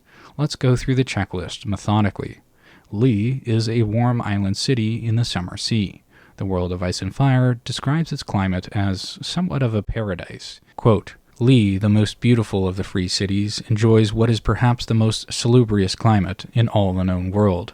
Bathed by cool breezes, warmed by the sun on a fertile island where palms and fruit trees grow in profusion, surrounded by blue-green waters teeming with fish. Lee the Lovely was founded as a retreat by the Dragon Lords of old Valyria, a paradise where they might refresh themselves with fine wines and sweet maids and soothing musics before returning to the fires of the freehold. To this day, Lee remains a feast for the senses, a balm for the soul. Its pillow houses are famed through all the world, and sunsets here are said to be more beautiful than anywhere else on earth. The Lyseni themselves are beautiful as well, for here, more than anywhere else in the known world, the old Valyrian bloodlines still run strong. The climate of Lee is at least compatible with a lemon tree, which is a point in Lee's favor. We never see textual evidence of lemon trees in Lee specifically, but it seems like the climate would support them, so I'm giving them the point anyways. This is the strongest item on the checklist that Lee can satisfy. The great wooden carved beams with animal faces sit a little uneasily with what we know of Lyseni construction. Lee was a pleasure retreat for the Dragon Lords of old Valyria, and its architecture would reflect that heritage, which would mean pillared courts, gardens, and the sensuous aesthetic of a city built for beauty and luxury. Heavy carved wooden beams suggests somewhat of a different tradition. However, it is possible for wooden beams to have been imported, so the wooden beams don't outright exclude Lee as a possibility, it just sort of leans against it a little bit. You couldn't use this in isolation to disprove Lee. The surroundings are where Lee begins to fail. Dany remembers green fields. Lee is an island city, a small archipelago in the summer sea. Jorah groups it with Lorath in Dany 6 A Game of Thrones as an example of a city clinging to rocks. And while Lee is far more prosperous than Lorath, the island's geography is quite real and quite unavoidable. The green fields of Dany's memory don't evoke an island nation. They evoke a continental city with open land around it. Furthermore, the palm trees that indicate that Lee is tropical enough to grow lemons also exclude it from the running, because Dany has no memory of palm trees. Then there's the Bazaar. The world of Ice and Fire describes Lee, Myr, and Tyrosh as mercantile cities dominated by wealth, but Lee's character is consistent with that of a pleasure city, rather than a place filled with massive bazaars. It has a large port that calls on many far harbors, but the enormous teeming bazaar of Dany's memory, so vast that it makes 100 stalls seem deserted, doesn't really align with a small tropical island. I suppose it could still be possible, but it just seems less likely. The great stone houses don't really fare any better. Lee has no description of being a city with great stone houses. It's a city of pleasure and luxury, of pillow houses and beautiful sunsets and Valyrian bloodlines that are carefully preserved. The great stone houses conjures something more densely urban, the architecture of a mercantile city. Like Pentos, Lee was built to refresh and delight. Pentos was built to impress. There's also one more piece of evidence worth examining. In Dany 2, A Storm of Swords, when Daenerys approaches Astapor, she observes that Astapor is, quote, not so populous as it was in its glory, nor near so crowded as Qarth or Pentos or Lee. This is quite a curious statement. She visits Qarth and Pentos in the text, so we know that she's been there. But we have no textual confirmation that she's actually ever been to Lee. She might be misremembering. Her memory of Lee as a populous, crowded city sits quite oddly against what we're told elsewhere. For example, in the World of Ice and Fire, they tell us that Lee was historically considered little more than a tropical resort. Beautiful, but modest in scale. For most of its history, Lee has not been the kind of city whose crowds leave a lasting impression of their size. The memory feels misplaced, which by now is exactly what we should be expecting. Lee is a city of slaves, where bondsmen outnumber the freeborn 3-1. For every free person in the streets, there are 3 slaves beside them, collared and branded. The population is 3/4 slave. A child who grew up there would have seen collared slaves everywhere. Daenerys, who develops one of the most visceral and consuming reactions to slavery of any character in the series, has no memory of this. When she encounters slavery in Astapor, it registers as an institution that she understands in the abstract, but has never seen up close at this scale. A childhood in Lee would have made that impossible. The evidence in favor of Lee, the perfume and the green sails, doesn't necessarily place Dany in Lee. Rather, it places Lee in the conspiracy. These are the tools of people who needed to control her movements, manage her identity, and ensure she had no reliable sense of where she had been. Varys wore the perfume of Lee, not because he came from Lee, but because he needed people to think he came from Lee. The ship flew Lyseni colors because Salladhor Saan controlled the fleet that moved her. None of this requires Daenerys to have ever set foot on Lyseni's soil. The conspiracy used Lee as a tool, that much is clear, but it's less clear that they used Lee as a hiding place. It's not completely impossible that Lee was used as a hiding place for Daenerys and that she's been there before, but the preponderance of evidence just leans against it. And again, as I stated at the outset, if it's any city other than Pentos, it would be Lee. However, I think I'm going to be presenting some evidence that pretty strongly points us in the direction of Pentos rather than Lee, which we'll get to in time. In any case, for now, we are going to eliminate Lee from our list. Now, this one's more of a joke, but just for completion's sake, let's look at the Disputed Lands. According to the World of Ice and Fire, the Disputed Lands are a wasteland of bone, ash, and salted fields, a formerly rich region so thoroughly devastated by the Century of Blood and the wars that followed that it barely qualifies as habitable by human life, let alone as a place where a Targaryen princess who's like 5 years old might be sheltered in a large house with a red door, a lemon tree, and green fields nearby. The green fields alone disqualify the Disputed Lands. There's no green fields in the Disputed Lands. In fact, it doesn't seem like there's fields at all. There's no bazaar, there's no great stone house, there's no city of any kind. There's sellswords, war, death, ruins, and salted earth that grows nothing. The Disputed Lands are firmly eliminated. And finally, we move to our examination of the evidence in favor of Pentos. Every city that we have examined under a critical lens has failed to meet the needs of the checklist. Braavos is too cold for lemons, has no green fields, and its most defining sensory landmark, the Titan's daily roar, leaves no trace whatsoever in the memories of a character defined by sensory memories. Dorne has the wrong smell, the wrong architecture, the wrong scale, and she has no memory of its distinctive landmarks. And Tyrosh is exposed by Illyrio's own guest list. The brother of the Archon stands in the same courtyard as Daenerys, and Illyrio has to introduce him to her as a stranger. Myr, Lee, Volantis, Qohor, Novos, and Lorath are each eliminated by similar logic. Daenerys has none of the sensory memories that any child raised in those cities would inevitably carry. What remains is Pentos.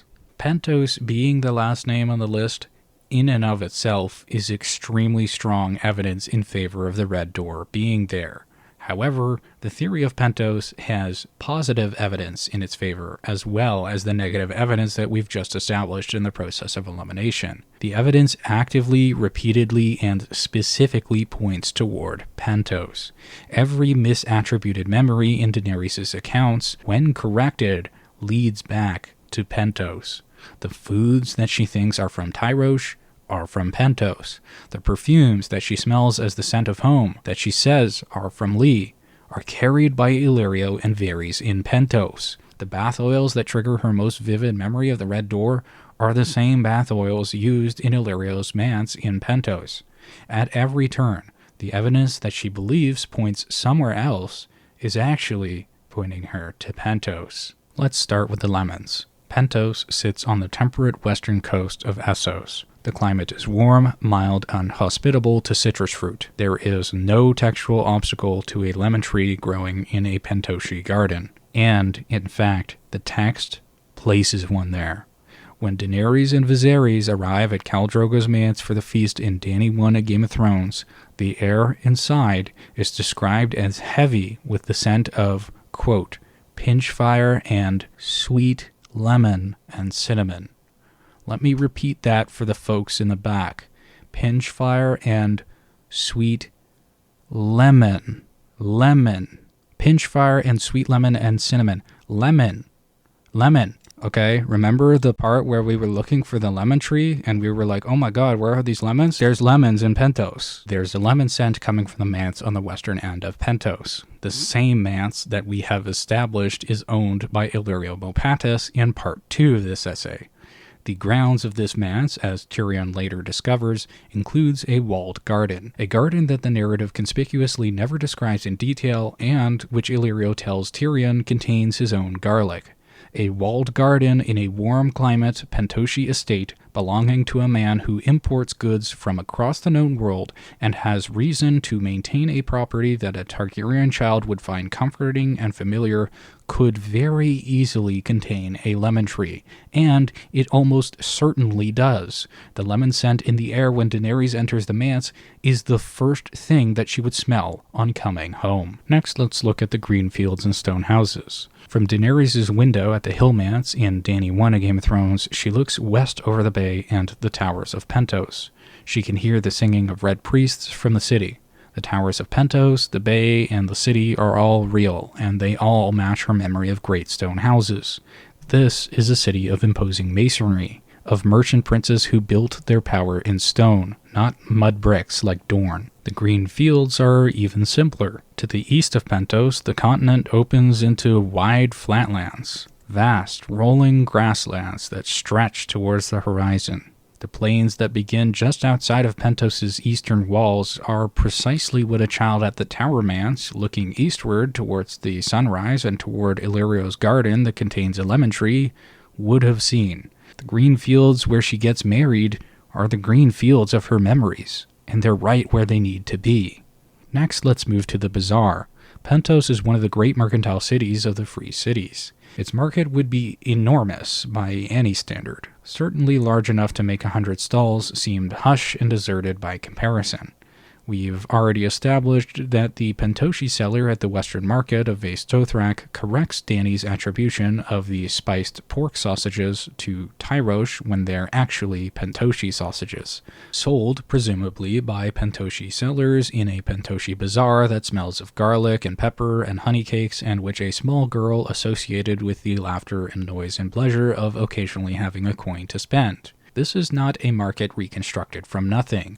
Martin places the evidence in front of us directly. The sausage vendor confirms the origin of the sausages. Jorah Slip confirms that the Honeyfingers, the garlic, and the pepper that Dany associates with the alleys of Tyrosh and Myr are, as the essay has already established at length, rising from Pentos. Furthermore, Martin gives us explicit textual confirmation that Daenerys has been to the Bazaar of Pentos specifically. Quote, 100 merchants and traders were unloading their goods and setting up in stalls when they arrived. Yet even so, the great market seemed hushed and deserted compared to the teeming bazaars that Dany remembered from Pentos and the other free cities. The bazaar of Dany's childhood was in Pentos because that's where the food, the smells, the people, and the bazaar she remembers comes from. Next, let's move to the perfumes and bath oils. We've established that the heady sweet perfume that Daenerys identifies as Lyseni is lavender, and that the bath oils that most powerfully evoke the Red Door are the same type of fragrant oils used in her bath at Illyrio's Hill Manse during the events of Dany 1, A Game of Thrones. The Lyseni perfume belongs not to Lee, but to the conspiracy. Varys wears it as a disguise, Salador Saan controls the ship that flies Lyseni colors, and the entire network of agents that managed Dany's childhood seems to be Lyseni adjacent in its presentation. The scent of home is lavender because lavender was the smell of the manse in Pentos and the smell of Illyrio Mopatis specifically. Next, let's look at the Unsullied. When Daenerys arrives at the Tower Manse for the feast, Viserys immediately identifies the guard at the gate as a eunuch. He has seen Unsullied before. Daenerys, younger by nearly a decade, recognizes the uniform but doesn't really understand what Unsullied are until Jorah explains it to her later in the series. This age gap disparity between Dany and Viserys is consistent with both children having been exposed to Unsullied guards during their childhood, old enough for Viserys to remember but too young for Daenerys to retain the knowledge consciously. The Dothraki don't keep Unsullied guards, and we've already established that the manse is not owned by Khal Drogo. The Unsullied guard in the front gate also take orders from Illyrio. The Unsullied guard at the gate is Illyrio's man. Next, let's look at the wooden beams and the carved animal faces. In Dany's vision at the House of the Undying, the room she remembers contains great wooden beams adorned with carved animal faces. This is an interior detail, and it's culturally significant. There is one specific location in Pentos where elaborately carved wood is already established in the text as a decorative feature. Illyrio's palanquins. Dany is carried to the feast at the Tower Manse in an elaborately carved palanquin, and Tyrion sees the carved palanquin as well. Carved decorations are textually established as a feature consistent with Illyrio's aesthetic. Carved wooden beams in the interior of a house owned by Illyrio would be entirely consistent with everything we know about how he furnishes and decorates his properties, and would also be consistent with the true owners of the manse. But I'm getting ahead of myself on that point. In sum, the checklist is satisfied. Let's run through the full inventory that we assembled in Part 1. A large building with a red door. Illyrio owns large, imposing properties. The Tower Manse has 9 towers. Its grounds are extensive enough to contain rooms for servants and 2 kids, and it has a walled garden with garlic and a lemon tree. Great wooden beams with carved animal faces. This is consistent with the decorative traditions associated with Illyrio's properties and the Tower Manse specifically. A lemon tree outside of the window. This is established by the lemon scent at the Tower Manse and by the climate and garden of the property. Bath oils smelling of lavender. These are present in Daenerys' bath at Illyrio's Hill Manse from the very first chapter. Sweet heady perfumes. Lyseni lavender carried by both of the conspirators who controlled her movements, which she associates with home because it was the smell of Illyrio and the manse. Green fields. These are the plains of the flatlands directly east of Pentos. Great stone houses. Yep, we got that too. Square brick towers and masonry architecture of Pentos, which are visible from the Hill Manse and the Tower Manse. Safe for a barefoot child? Yep, it's a walled estate with extensive grounds in a warm climate, and there's nothing for her to really slip on. A large bazaar selling Pentoshi sausages, honey cakes, and smelling of garlic and pepper. Yep, that checks out with Pentos. Every single item on the checklist points to Pentos. Not a single item on the checklist excludes Pentos. Ergo, this is most likely the city with the red door. Okay, so now you're asking to yourself, alright Greenwood, let me humor you. So what? Why do I care? Everything established so far argues for where the house with the red door is. What follows is an attempt that is tentative, speculative, and offered with considerably less confidence than the arguments I previously stated to explain why it's there and what it means. I want to be direct about the epistemological status of what follows. The argument that the red door is in Pentos rests on a large body of textual evidence assembled across 5 novels. What I am instead about to propose rests on a much smaller foundation. It could easily be wrong. I'm not trying to abandon my own standard of evidence. I'm just acknowledging that some questions demand at least an attempt at an answer, even when the evidence is incomplete. With that caveat firmly in place, I believe that the house with the red door might be the ancestral property of House Targaryen, or at least the property where the Magisters of Pentos house them, a property that has sheltered Targaryens in exile for centuries, that exists almost specifically for that purpose, and which Illyrio Mopatis controls because somebody gave it to him or because he acquired it by killing Ser Willem Darry and seizing it by force as part of a much longer-running scheme. The precedent for this exists in the text. Fire and Blood establishes that Aegon the Conqueror himself was invited to the city by Pentos in an attempt to draw his dragon power into the war with Volantis. Pentos was somehow successful in this endeavor, likely by gifting the original version of the Tower Manse to Aegon Targaryen. According to Tyrion IV, A Dance with Dragons, Aegon then flew on Balerion to destroy the fleet of Volantis that was then anchored at Lee. In 39 AC, Prince Maegor Targaryen was exiled by King Aenys I to Pentos, and Queen Visenya flew to Pentos to fetch him in 41 AC, so he was there for a few years, until Aenys died. Notably, although Maegor left Pentos at this time, his second wife, Queen Alice Harroway, stayed behind in Pentos until 28 days after his trial of 7. She was the one who brought Tiana of the Tower with her, likely using blood or fire magic to resurrect what I personally believe was a dead Maegor Targaryen. Tiana of the Tower was rumored to be the baseborn daughter of an unnamed magister of Pentos. According to Fire and Blood, Tiana was a tavern dancer and rose to become a courtesan, although some claimed that she was also a poisoner and a sorceress.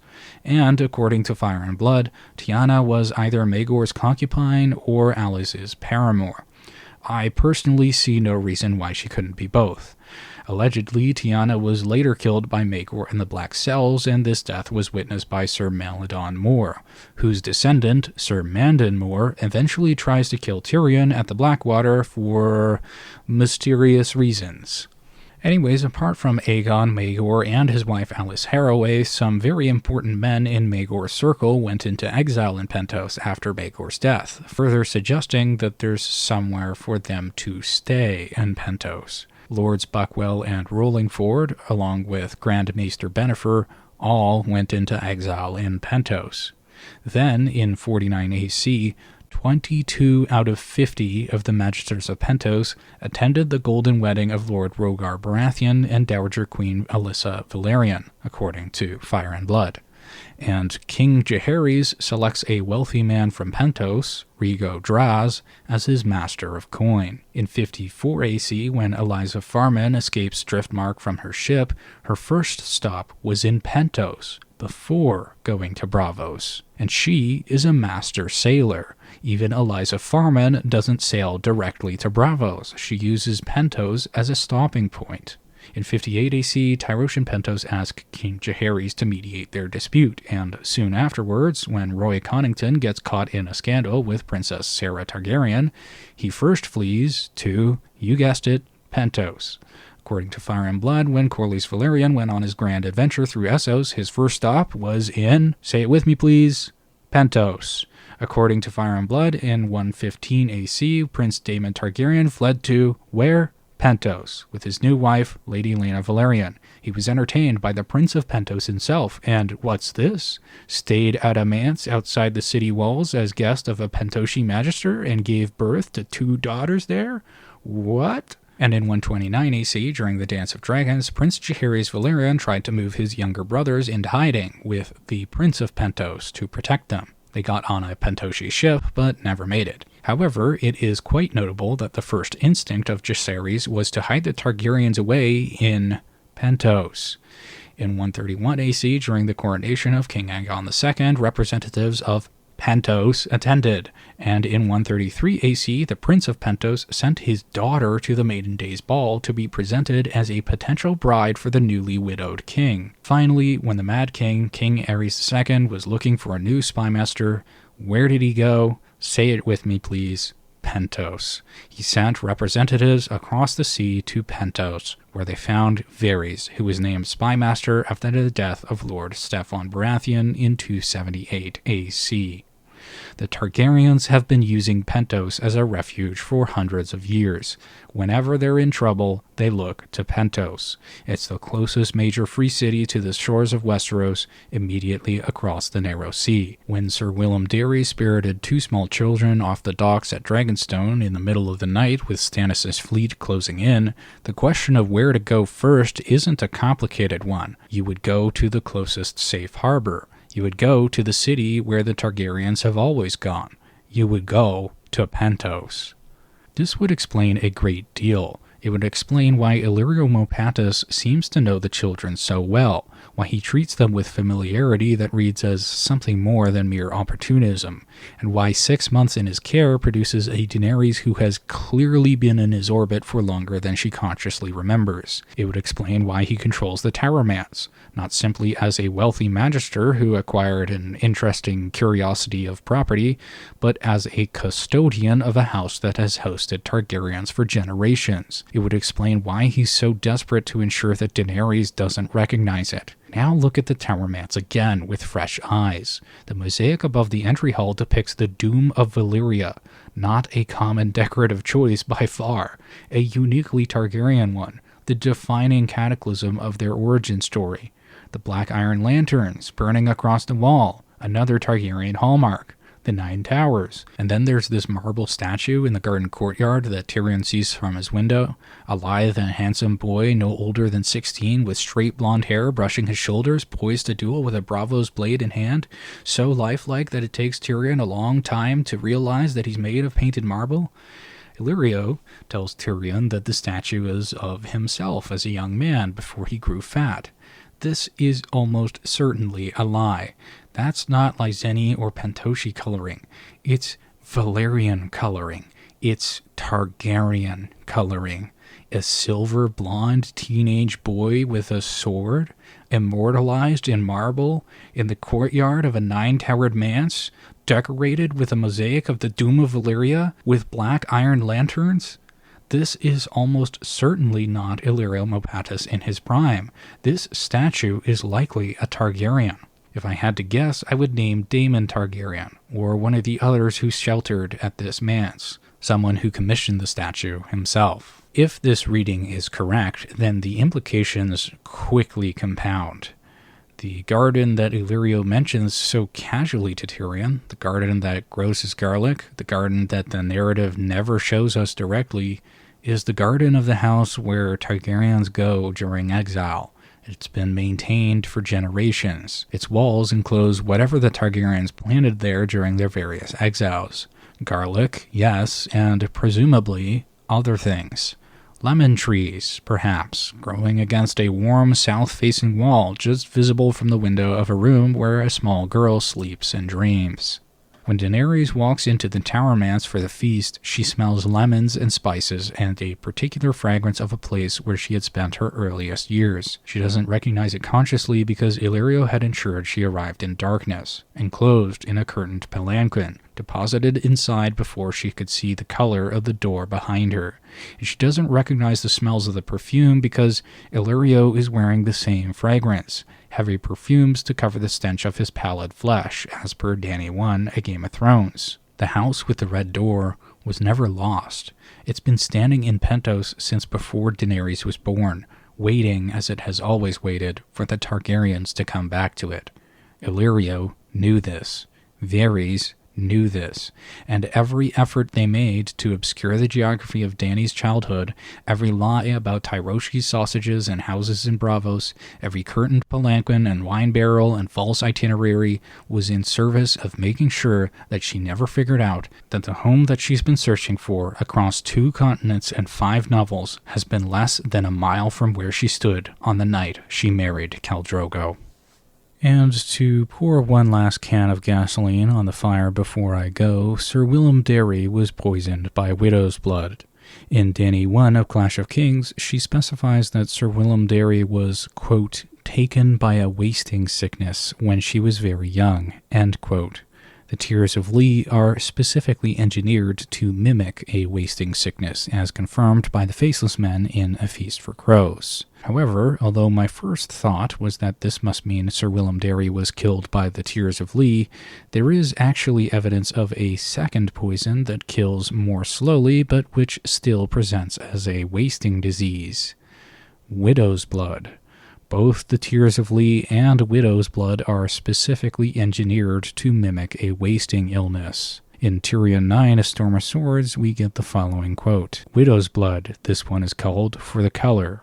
A cruel potion. It shuts down a man's bladder and bowels until he drowns in his own poisons." The language parallels between the death of Lord Tywin Lannister and the death of Ser Willem Darry are what really solidify widow's blood as the poison that killed Ser Willem Darry.